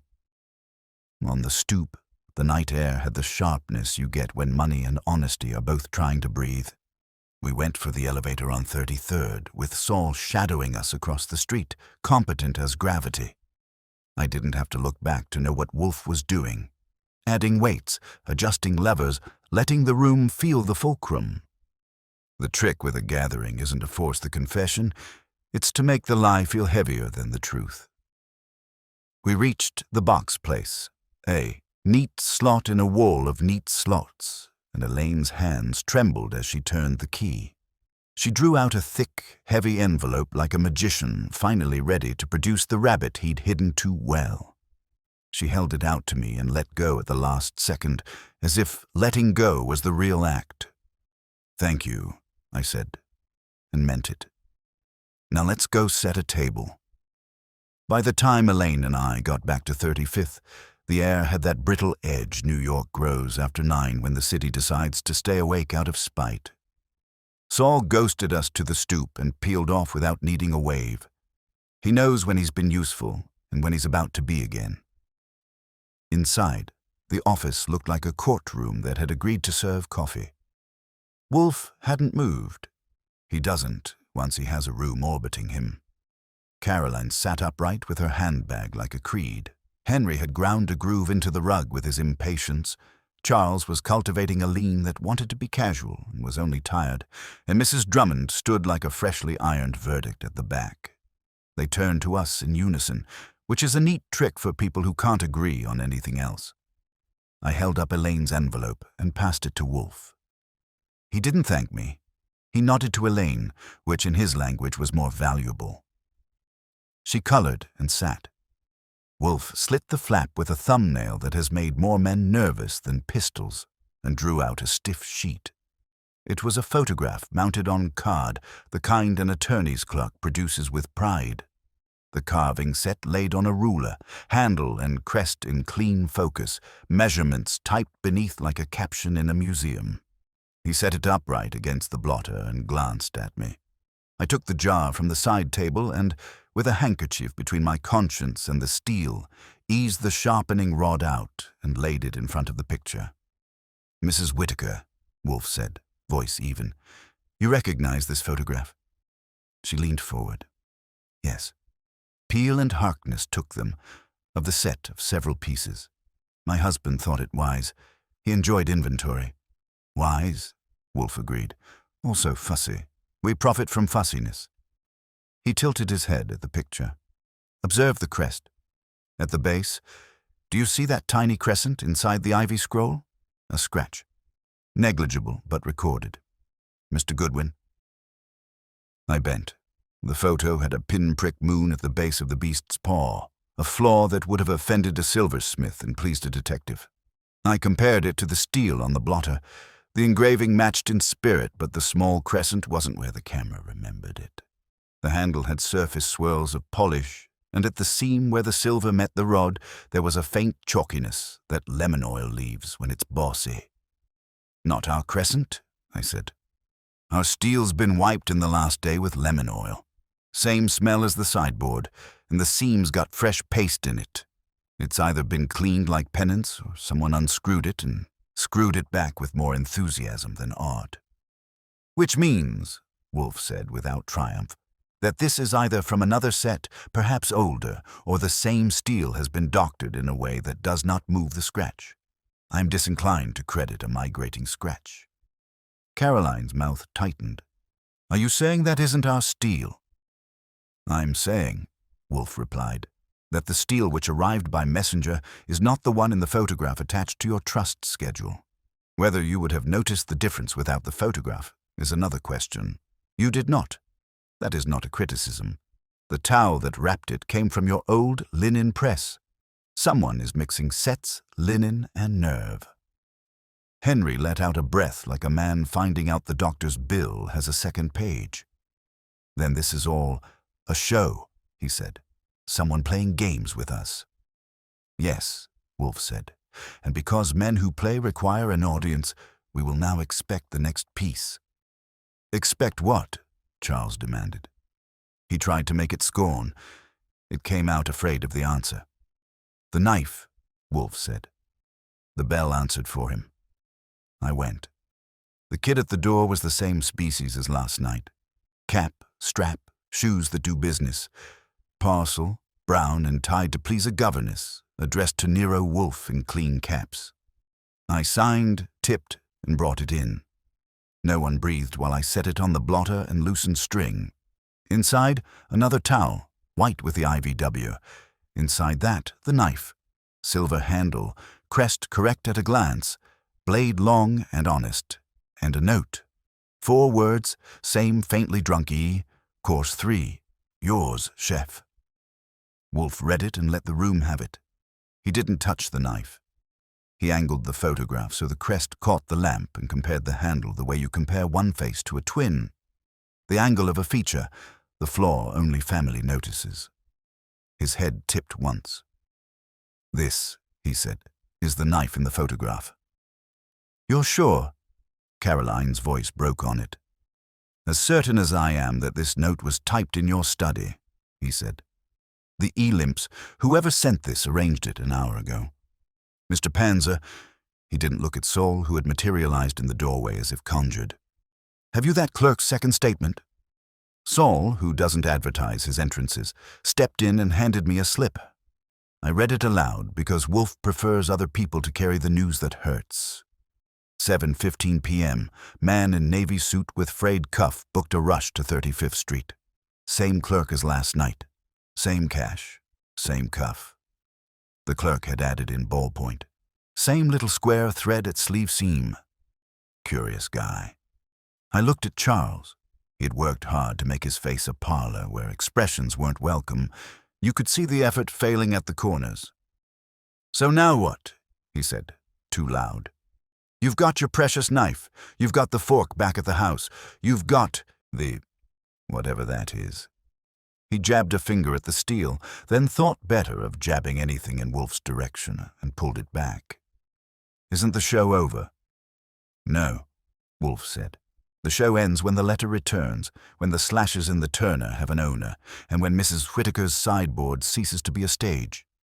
Henry, who had been holding back like a man saving his breath for a long swim, plunged.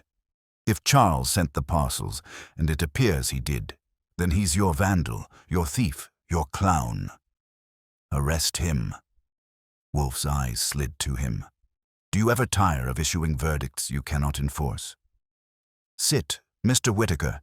He turned to Charles. You sent the steel and the knife. You mended your cuff after the first errand and before the second. Badly. You slashed the turner with care. And yet, despite this industrious mischief, the letter vanished 2 weeks ago, when you were broke, yes, but busy charming creditors, and Mr. Tupper was busy at his dinner clubs with his wallet turned outward. The letter could have been taken by either of you. It could also have been taken by someone you both underestimate. Elaine flinched and sat straighter. If Wolfe had pointed, he would have missed. He doesn't point. He makes gravity do it. He lifted a finger. Before we resolve that, one detail. Mr. Goodwin, sir, unscrew the steel. I used the handkerchief again, braced the rod in my palm, and tested the seam. It moved with the surly willingness of a jar that has decided to yield. The cap, silver, engraved, came off, and something ticked on the blotter like a coin. Not a coin. A small, brittle cylinder of paper, rolled tight and bound with a hair of cotton thread. I didn't say anything. Wolfe's brows said it for me. He didn't touch it. He waited. The 10 seconds it takes a room to understand it is witnessing the part of a trick that wasn't a trick at all. Then he nodded at me, and I used the letter opener to tease the roll loose, nudge the thread, and let the paper uncoil. It wasn't the draft from the lawyers.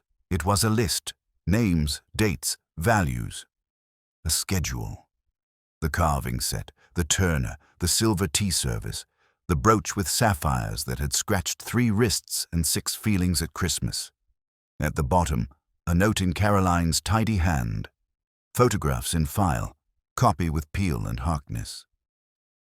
Kept inside the steel, Wolfe said, because Mr. Whitaker Sr. was indeed fussy. He loved inventories enough to hide a list inside the object most likely to survive a dining-room burglary. An old habit, Mrs. Drummond. Her hand went to her throat and stayed there. Yes, she said slowly. He put lists where he thought thieves wouldn't look. The piano leg, the base of the candelabrum, the steel. I'd forgotten. We haven't taken it apart since before he died. She looked genuinely stricken at the lapse. I never told Mrs. Whitaker to check. And someone else remembered or guessed or got lucky, Wolfe said. The steel that arrived here is not the steel in the photograph, but it contains the list Mr. Whitaker hid because our sender wanted to prove omniscience. Set your own table, he typed, from your house, onto my desk. He wanted to tell me I do not command his stage, yet he returned the knife because he dared not keep it, and the fork because he obtained the wrong one first and corrected himself. Vanity, panic, both. Charles had gone still in a hard way, not the lazy melting he does when he thinks he's charming a room. I didn't know about any damned list in a stick, he said hoarsely. If I'd known, He stopped himself in time to avoid completing a sentence that would have made Kramer's night. Quite, Wolfe said. Mr. Tupper. Henry had learned from watching Charles not to talk when the ice got thin. He tightened his jaw until it squeaked and shook his head once. Miss Whitaker, Wolfe said, and his voice gentled in a way it rarely does. Did you know about the steel? She shook her head, fast. Number I didn't. Mother kept things in drawers. We all knew that. Father kept them. She glanced at Mrs. Drummond. Differently, Wolfe agreed. We are nearly done. Mr. Goodwin, put the cap back on. Mrs. Whitaker, your schedule is safe again, and there is a copy with your lawyers and a copy in this envelope. The knife will be returned to your home under my conditions. The fork we will examine tomorrow in sunlight to ensure it is the fork in the photograph. If it is not, we will find the original within the week. That is trivial now. What is not trivial is that the note came from your typewriter. The parcels were dispatched by Mr. Charles Whitaker, and the turner's insult required a hand that resented being thwarted by a trust. He leaned back. It is a small thing when he does it, but in that room it felt like the moment a jury chair remembers it has legs. "I tell you this," he said, "so you may begin to accept what will be said next. Mr. Tupper, you attempted to pledge an asset you had no right to pledge. Mr. Whitaker, you staged a fraud to make it appear that a prowler had maligned your house and to rattle your aunt into a mistake. Miss Whitaker, you tried to protect your mother by putting evidence where your husband would not look. Mrs. Drummond, you held a house together with keys and starch, while men ran experiments in vanity under your nose. The only person here who has not lied to me is the one who asked me to come. He let that sit long enough to gather weight, then mild as butter on a hot roll. Mr. Whitaker, where is the knife's companion, the knife's sheath, the leather slip that keeps its edge and its tracings of polish? When not in use? It was not in the drawer. It will not be in your house. You paid a man to take the knife and steal to a pool and then to me. You told him to keep the leather. You feared fingerprints. You overvalued them. You sent me the wrong steel and the right blade, and you will keep making the wrong choice until someone stops you. Charles opened his mouth, managed one broken syllable, and shut it. He had hit the stage of a bad act where the audience stops being angry and starts being bored. That is death to his kind. He looked at Elaine for help and found none. He looked at Henry and found a rival. He looked at Carolyn and found ice. Wolfe flicked his eyes at the clock. "It is late," he said. "Mr. Goodwin, take Miss Whitaker home with her mother and Mrs. Drummond. We will send the knife and the list tomorrow morning with a policeman for company. Mr. Tupper, you will remain. Mr. Whitaker, you will remain. We will talk about the Turner and the law's appetite. It is rather sharp." I stood. Elaine stood with me, relief and dread duking it out in her face. Caroline rose like a woman who has decided to stop being frightened in her own house. Mrs. Drummond's chin could have cut bread. I got them to the hall and out while, behind me, Wolfe's voice went lower and more precise, the way a scalpel goes from shining to used. On the stoop, the night had cooled a degree. Elaine let out a breath that had been waiting all evening. "Will he?" she began, then stopped. "He will," I said. "Not tonight. But he will. He'll carve it where it belongs." She stared straight ahead. "I mailed that photograph because I wanted something solid. I didn't expect a knife." "That's the trouble with solid things," I said. "They come with edges." Saul drifted up out of the dark, like a better idea. "I'll take the ladies," he said. "Fred's at the corner if Henry or the nephew decide to run errands." "Walk them in," I told him. "Don't let the lions bite." He gave me the nod, that means of course, then shepherded them to a cab with his usual courtesy and absence. When I went back in, Henry's voice was in mid-protest, and Wolfe was not interrupting because he didn't have to. I closed the door softly and crossed to my chair. Wolfe glanced at me, and I could tell from the set of his mouth that the next course was ready. "Tomorrow," he said, "we finish." Wolfe wasn't one to explain how he'd finish tomorrow. Not to me, not to anyone. He turned off the room like a tap and sent Henry and Charles home with faces that would sour milk, then went up to his orchids as if justice were a perfume he liked to decant alone. I got 5 hours sleep and woke to Fritz's coffee and a note in Wolfe's block printing, "Saul at 9, Kramer at 10, Whitaker at 11, knife and list to be returned under supervision, typewriter ribbon. If you ever think he doesn't enjoy stage managing, I have a brownstone I can sell you." Saul came at 9 with a shoebox tied in butcher's twine and the expression of a man who had found what he was told to find in the place it shouldn't have been. He put the box on my desk, glanced once at the stairs to be sure the mountain had begun to move, and said, "Courier's locker. The kid keeps odds in a wire bin until the boss decides what's trash. I asked for the last 2 days. This was wedged under a pile of rubber bands." I undid the twine. The sheath lay inside, a narrow leather slip dulled by years of honest grease and 1 day of recent nerve. I used a handkerchief to pull it out and laid it on a sheet of white paper. "If you're going to look for ghosts, you don't do it on mahogany."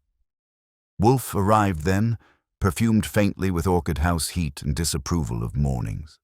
He didn't greet Saul, which Saul took as high ceremony, just lifted his chin at the sheath.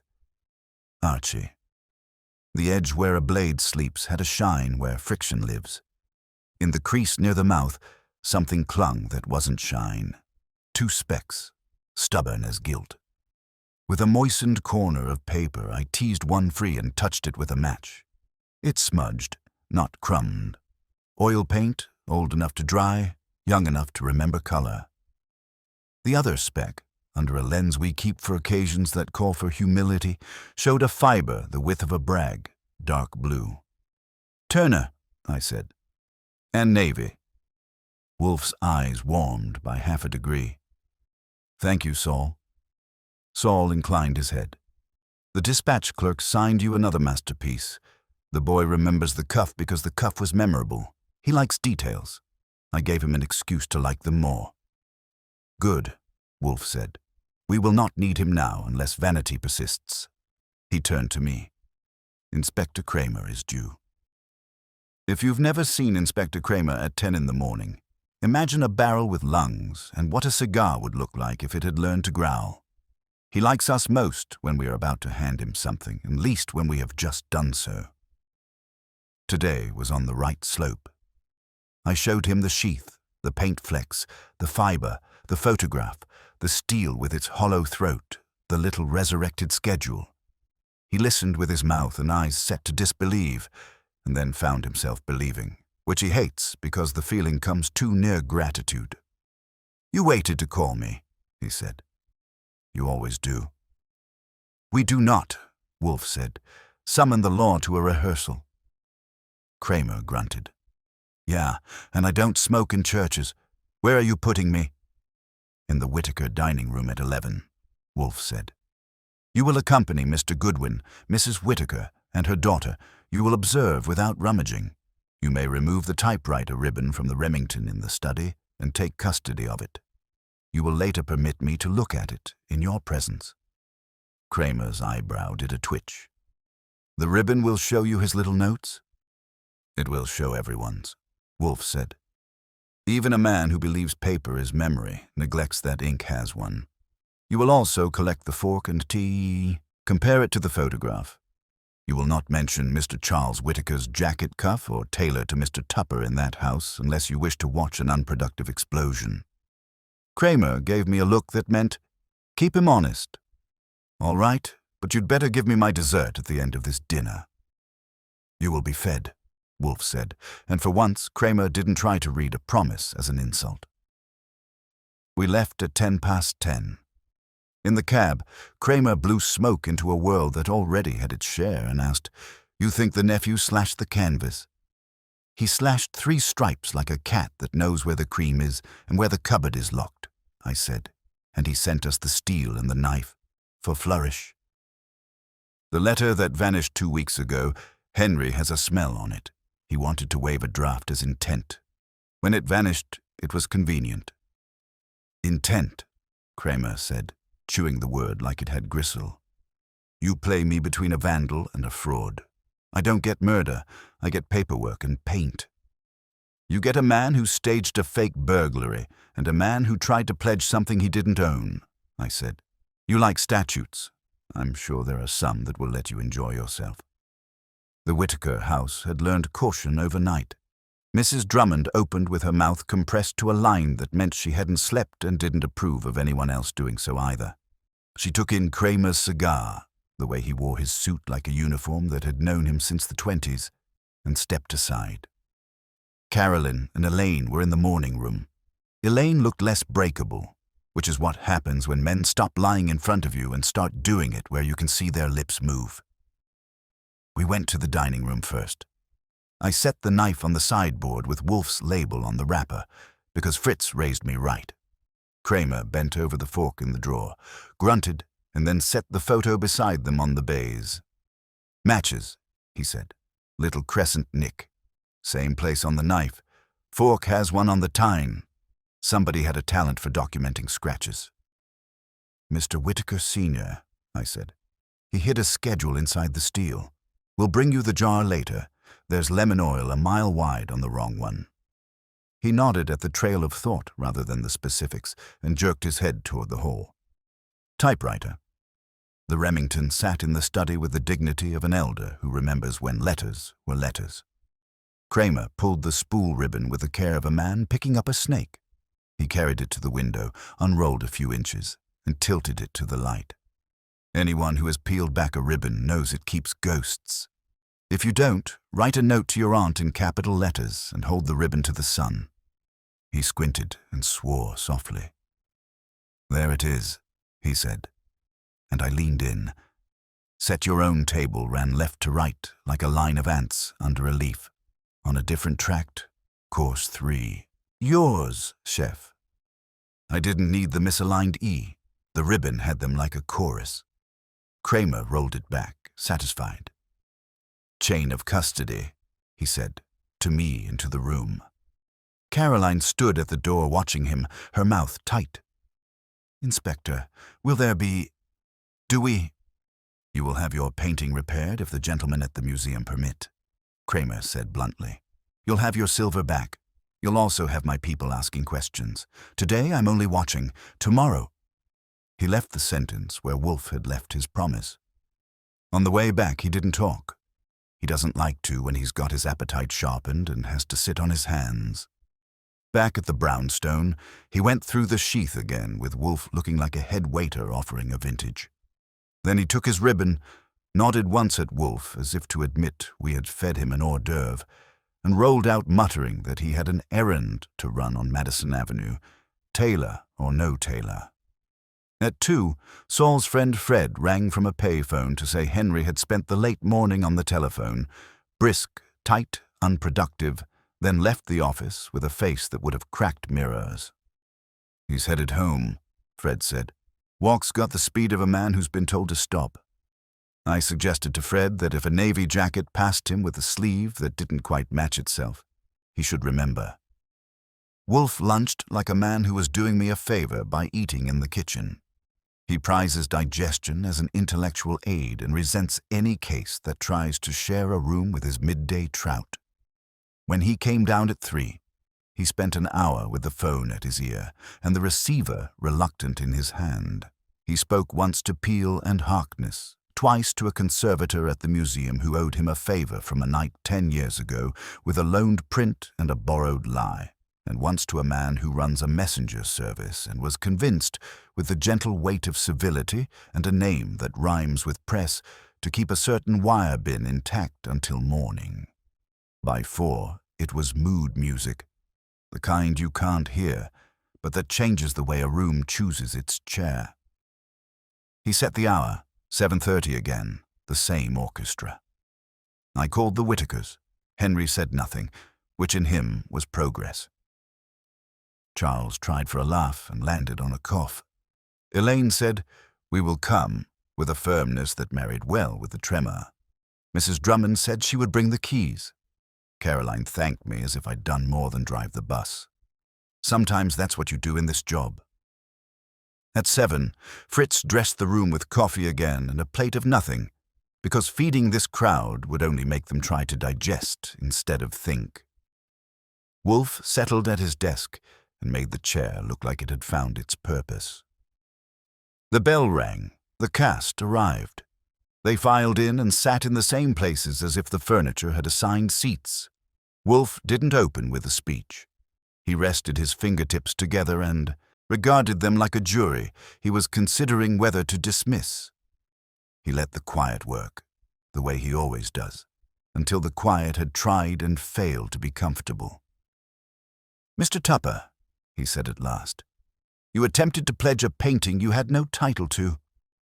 You composed a draft with a lawyer to increase your wife's income from the trust and pressed her mother to sign. When the letter did not so oblige, it vanished. If you did not take it, you know who did, and that knowledge is a lever we will use." Henry's jaw moved like it was chewing iron filings. "I didn't take anything," he said. "I wanted her to sign. That's all." "You wanted theater," Wolfe said. "An unsigned draft is not an instrument. It is a poster. You hope to wave it. When it went missing, Your hope squandered itself in bluster. He let that die and turned his head. Mr. Whitaker, you slashed the turner, or you sent the steel and the knife. You wanted Mrs. Whitaker rattled, me piqued, and the house in disarray so that a mistaken signature might be obtained. You are less fool than coward. You avoided the signature because you feared the conservator, not the law. Charles's grin ducked out, remembered it was not welcome, and fled. If you know everything, he said, why are we here again? Because, Wolfe said, and now he let the steel into his voice, what remains is the letter and the lesson. I have the ribbon that shows your typewritten taunts. I have the sheath with Turner's paint. I have the schedule Mr. Whitaker hid in the steel you mishandled. I have a dispatch clerk, a tailor, and a conservator who will speak. What I have not yet put on my desk is the missing paper. Someone here has it. It will come from a drawer or a pocket within the next half hour, or I will telephone Inspector Kramer and ask him to practice his handwriting on warrants. The clock in the hall ticked once, twice. On 3, Mrs. Drummond's breath made a small sound, not fear but the noise you make when a carrot snaps. Caroline's hands held each other like sisters who don't entirely trust each other. Elaine's eyes were on the floor, which sometimes is where bravery lives. Henry stared at the line where the blotter's leather meets the wood. Charles stared at me like I'd left the door unlocked and let in winter. Wolfe sat as if he had all the time left in the century. He closed his eyes. When he opened them, he chose a different target. Miss Whitaker, he said gently, you can end this. Elaine didn't answer right away. She looked at Wolfe the way people look at rivers, measuring whether the current means help or drowning. Then she set her handbag on her knees, opened it with fingers that had learned to steady themselves, and drew out a folded sheet protected by a piece of thin cardboard. She didn't pass it to her mother. She didn't pass it to Henry. She stood, walked to Wolfe's desk, and set it on the blotter like an offering that knew exactly what altar it had chosen. I took it, she said, the day it went missing. Mother showed it to me, and Henry was angry she'd hesitated. Charles was smirking. I took it and put it in the piano bench, then moved it to my box when I realized the house wasn't safe. I'm sorry, Mother. I didn't want anyone to use you. Caroline made a sound that was half hurt and half relief. She reached for Elaine's hand and didn't find it because Elaine kept both on the handbag, holding herself together. Henry started to push up, then thought better of it in the face of Wolfe's gaze and the knowledge that standing would not add a penny to his worth. Wolfe unfolded the paper. It was the Peel and Harkness draft we'd seen, a tidy ladder of clauses meant to shift the balance of income in Elaine's favor, which is to say in Henry's. No signatures. A penciled note in the margin. Discuss with C.H. He let us all see enough to rob Henry of the sentence he was loading, then closed it and laid it by the photograph, the knife, and the steel that had yielded its secret. Thank you, he told Elaine, and the two words did their old trick of restoring the room's civilization by an inch. That ends the question of paper. What remains is the question of conduct. Henry found his voice. It came out righteous and cracked. You had no right. Sit, Wolfe said, not bothering to wait it, and Henry sat. Your draft never bound anyone.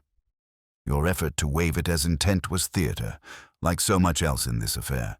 Mr. Whitaker. He turned his head a fraction to Charles. You cut the turner. You sent the steel and the knife. You typed the notes. You hurried a tailor to mend your cuff and forgot that thread remembers.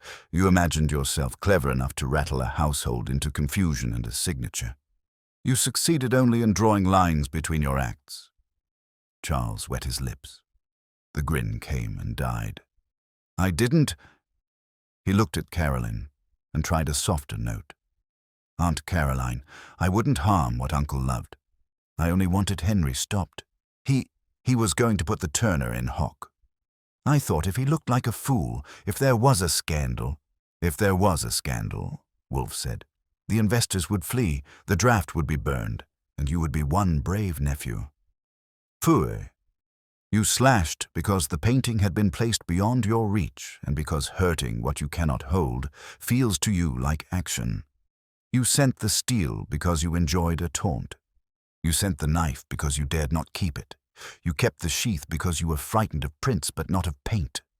Mr. Goodwin. I slid the leather slip onto the blotter, the 2 flecks of Turner's Storm drying on our white paper like commas in the right place. From the courier's locker, I said. Found where men put the part they think doesn't matter. Oil paint and a blue fiber for dessert. The color drained out of Charles's face in segments, like a dimmer switch with a sense of humor. He looked at Henry, found no ally. At Elaine, found no audience. At Caroline, found no mercy. At me, found nothing he could sell. You can't prove, he began. And the bell rang, as it does in this house when a moment needs punctuation. I went and opened to Inspector Kramer, who entered with his cigar at a half-mast and a temper at quarter boil. He didn't look surprised to be there, which told you how carefully Wolfe had been tending his stove. Evening, Kramer said to the room as if he'd been invited to a bad play and had paid anyway. He planted himself by the red leather chair, nodded at Wolfe, and set the Remington ribbon on the desk beside the notes. Your ghosts read fine in the lab light, he told Wolfe. Same phrases, same E doing a limp. The conservator confirmed your paint flecks are Turner-era recipe, and the dispatch clerk will sing in tune. He turned his head, slow, to Charles. You want to save me time, or waste it? Charles stared at the ribbon like letters might decide to deny him in front of an officer of the law. Then something in him gave up exactly the wrong ground. He flung a hand at Henry. He started it, he said. He tried to sell what wasn't his. You only cut a painting and played mailman with stolen goods, Kramer said. That's criminal mischief, tampering, and we'll see what else fits when I talk to a DA who collects verbs. Stand up. Caroline put a hand to her mouth. Elaine made a motion like she wanted to stand between Charles and the door and couldn't remember why. Mrs. Drummond didn't move at all. She had been waiting for something to set back upright, and here it was.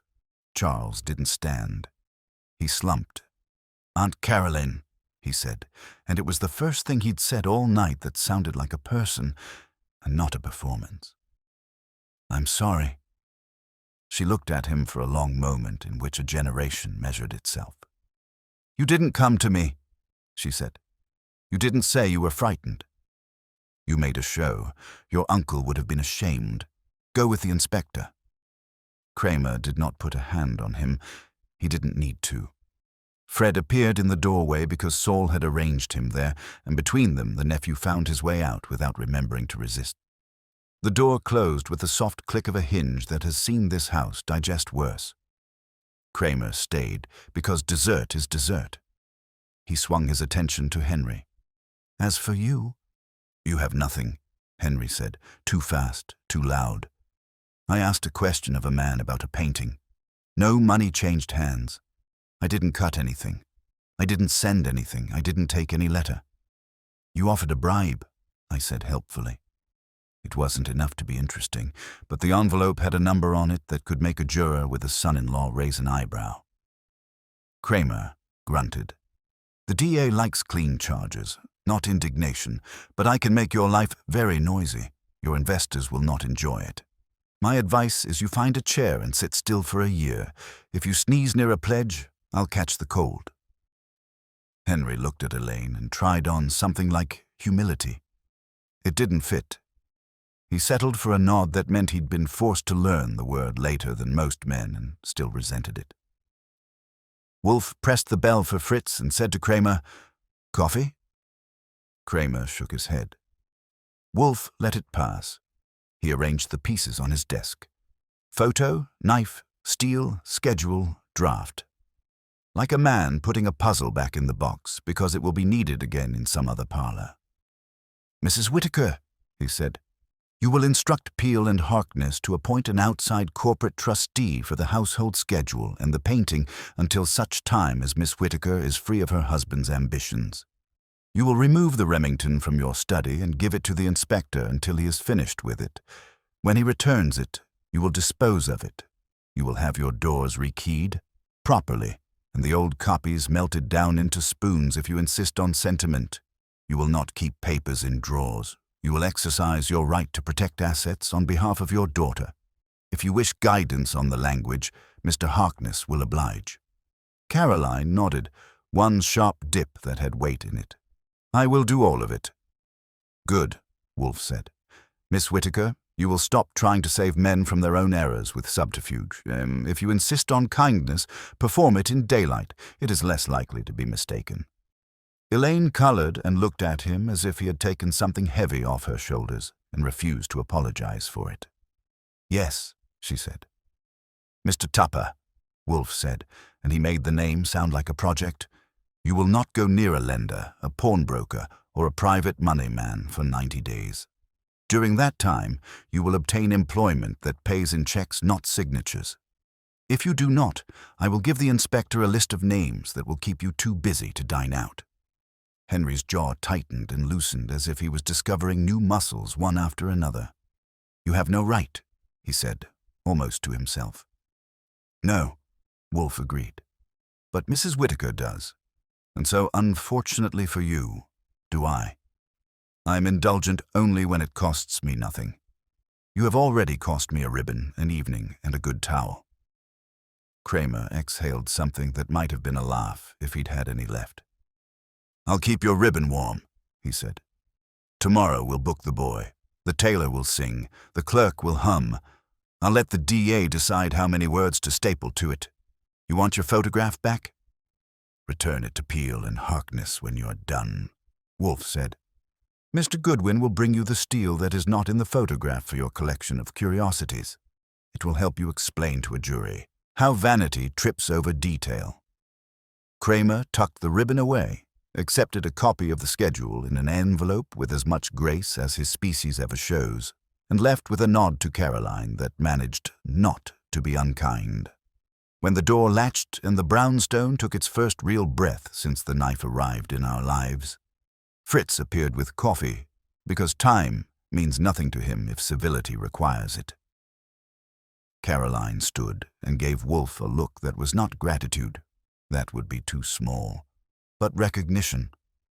"Thank you," she said simply, "for seeing through the show." "I detest theater that cannot keep to its stage," Wolfe said. "It tramples carpets." Elaine crossed to me and spoke low. "I'm sorry for the envelope," she said. "I thought resealing would be kinder than explaining." "Next time," I told her. "Explain." She nodded like she believed there might be a next time she could do differently, which is as much as you can expect from anybody in this town. Mrs. Drummond cleared her throat. "I'll see to the keys, ma'am," she said to Caroline, "and if you can pack a lifetime of service into 9 words, that was how." They left then, not triumphant, but steadier, which is a better condition for stairs.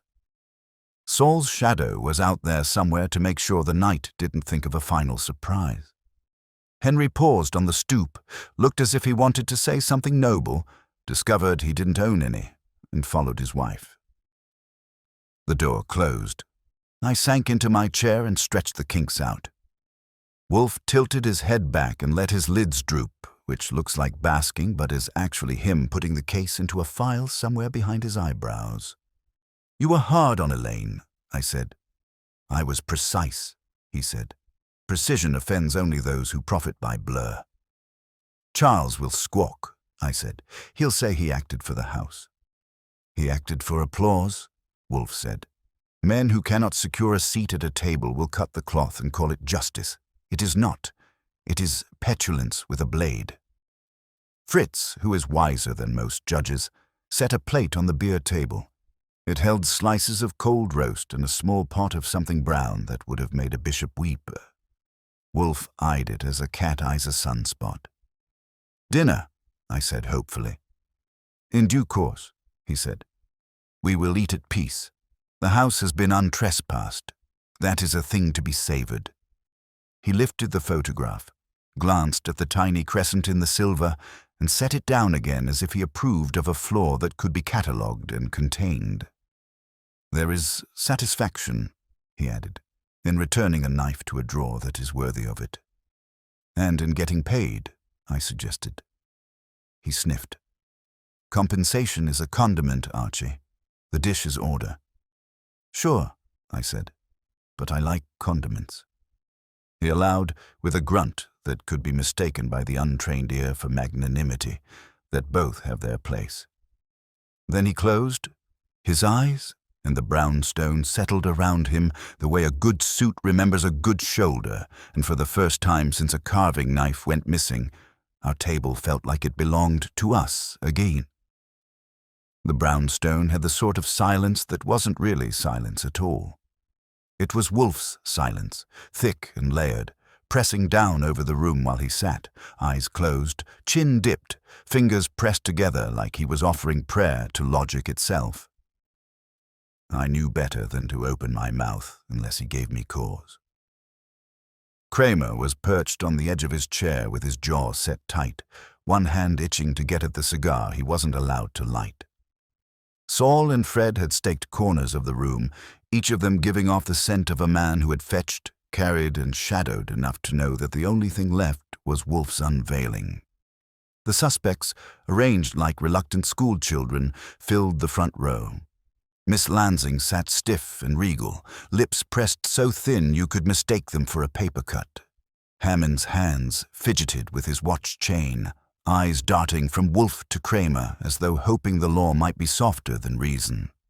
Eleanor Bristow had folded herself into stillness, but her fingers picked invisible threads from her skirt. And finally, of course, the centerpiece of the whole charade, Paul Torrance, who stared at Wolfe with the kind of bold defiance that only comes when a man thinks he's already slipped the noose. Wolfe let another minute drag by before opening his eyes. He didn't look at them, not yet. He looked at me. Archie, you have your notebook? I flipped it open, as always. Then record. I dislike repeating myself, though this evening will require a certain patience. The facts must be placed in order before the truth is forced from the tangle. Kramer grunted. If you've got the truth, Wolfe, let's hear it before I grow cobwebs. You will hear it, Inspector, Wolfe rumbled, though I warn you it may sting.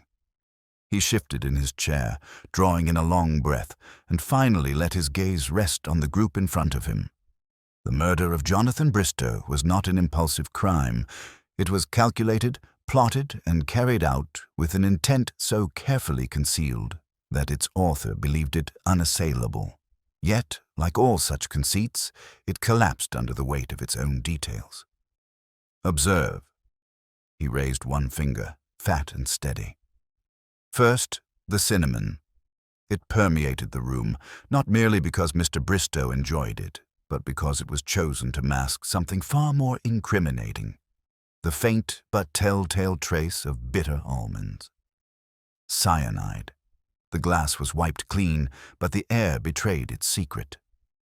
Hammond cleared his throat. Plenty of people know that smell, Wolfe. It doesn't prove who. Pfui. I did not say it proved who. I said it betrayed what. Listen. Wolfe's second finger rose. Second, the matter of opportunity. Each of you had means to reach him that evening, but only one among you possessed both the time and the peculiar necessity to strike when he did. That man believed Bristow would disinherit him. Indeed, Bristow told him so mere hours before his death. Thus, urgency demanded the act be performed at once. Paul Torrance's jaw tightened, but he didn't speak. Wolfe's third finger rose. Third, the misstep. A murderer, however clever, must always overlook some triviality. In this case, it was the matter of the matchbox. Archie discovered it near the scene. Ordinary, yes, but upon it were flecks of wax from a particular brand of imported candle that only one among you purchased regularly. Mr. Torrance, you're devoted to those ridiculous scented tapers. You left your signature without knowing it. I flipped my notebook shut with a snap, because the air had gone thick. Torrance laughed, short and hard. That's flimsy, Wolfe. Wax on a matchbox. That's your grand proof? Wolfe didn't blink. Number, That is the filament. The lamp itself is this. You tampered with Bristow's papers, believing to disguise your hand among the clutter of his correspondence, but the ink betrayed you. Bristow favored a fountain pen with blue-black ink. You used a cartridge pen with a greenish tinge. The forgery was subtle, but not enough. Mr. Goodwin retrieved both examples. All eyes shifted to me, and I gave Torrance a pleasant smile. Neat handwriting, Paul, but you should have invested in a better pen. Eleanor Bristow gasped, one hand flying to her throat. Hammond muttered something under his breath, too low to catch. Kramer leaned forward like a dog scenting meat. Torrance surged half to his feet. "This is nonsense. Circumstantial scraps." "Sit down," Wolfe ordered, and the weight of it dropped Torrance back like a stone. Wolfe's voice deepened. "The final blow, Mr. Torrance, is motive. You were not merely facing disinheritance. You were discovered embezzling funds from Bristow's firm, siphoning them through a shell concern registered to a fictitious cousin. Bristow confronted you. You killed him not only to preserve your expected fortune, but to conceal your theft." Kramer barked. "You've got evidence of that?" "I have the documents. Mr. Goodwin, you secured them from the safety deposit box this afternoon, did you not?" I nodded. "Stamped and signed." The bank clerk nearly twisted his neck, craning to read them himself. Silence thudded across the room. Torrance's color drained, then flared back in ugly red patches. "You can't." But Wolfe cut him off with a thunderous snort. "Confess or do not, it makes no difference. Inspector Kramer has his case. He may rely on me to testify to every detail I've outlined." Kramer was already on his feet, snapping cuffs from his pocket. "That's enough for me. Paul Torrance, you're under arrest for the murder of Jonathan Bristow." The struggle Torrance gave lasted all of 3 seconds before Saul, and Fred moved like bookends to help Kramer. The click of the cuffs rang out like a period at the end of a grim sentence. Miss Lansing exhaled sharply, as though she'd been holding her breath since the start. Hammond's fidgeting stopped cold. Eleanor Bristow wept, quiet and raw, into a handkerchief. Wolfe leaned back, closing his eyes again. "Archie, that concludes the matter. If anyone attempts to prolong this dreary ordeal with further questions, eject them." Kramer grunted but didn't argue. He had his man. Saul and Fred escorted Torrance out, Hammond trailing after with a look that said he'd rather never set foot in the brownstone again. Miss Lansing managed a stiff thank you, which Wolfe ignored, and Eleanor allowed herself to be led out, broken but freer than she had been that morning. When the door finally shut and the house returned to something near peace, I poured Wolfe his beer and set it on the desk. "Neat work, boss, though I'd have bet good money you were going to hang it on Miss Lansing for the sheer pleasure of making her squirm." "Pa." Wolfe reached for the glass, lips twitching faintly. She squirmed sufficiently without assistance. Besides, accuracy is the only indulgence permitted in these affairs. Anything less would insult my intelligence. I settled into my chair, stretching my legs. And Kramer will be nursing that cigar all the way back to the precinct, humming victory tunes. Wolfe sipped, swallowed, and allowed the faintest sigh. "Then let him. The world remains intolerable, Archie, but tolerable enough when truth has been extracted." I grinned. "Not to mention the fee." He closed his eyes, cradling the glass. "Not to mention the fee." And with that, the brownstone sank into its usual evening rhythm, the storm outside quelled, another case folded neatly into Wolfe's ever-growing ledger of victories, ledger of victories, ledger of victories, ledger of victories, ledger of victories, ledger of victories, ledger of victories, ledger of victories, ledger of victories, ledger of victories, ledger of victories, ledger of victories, ledger of victories, ledger of victories,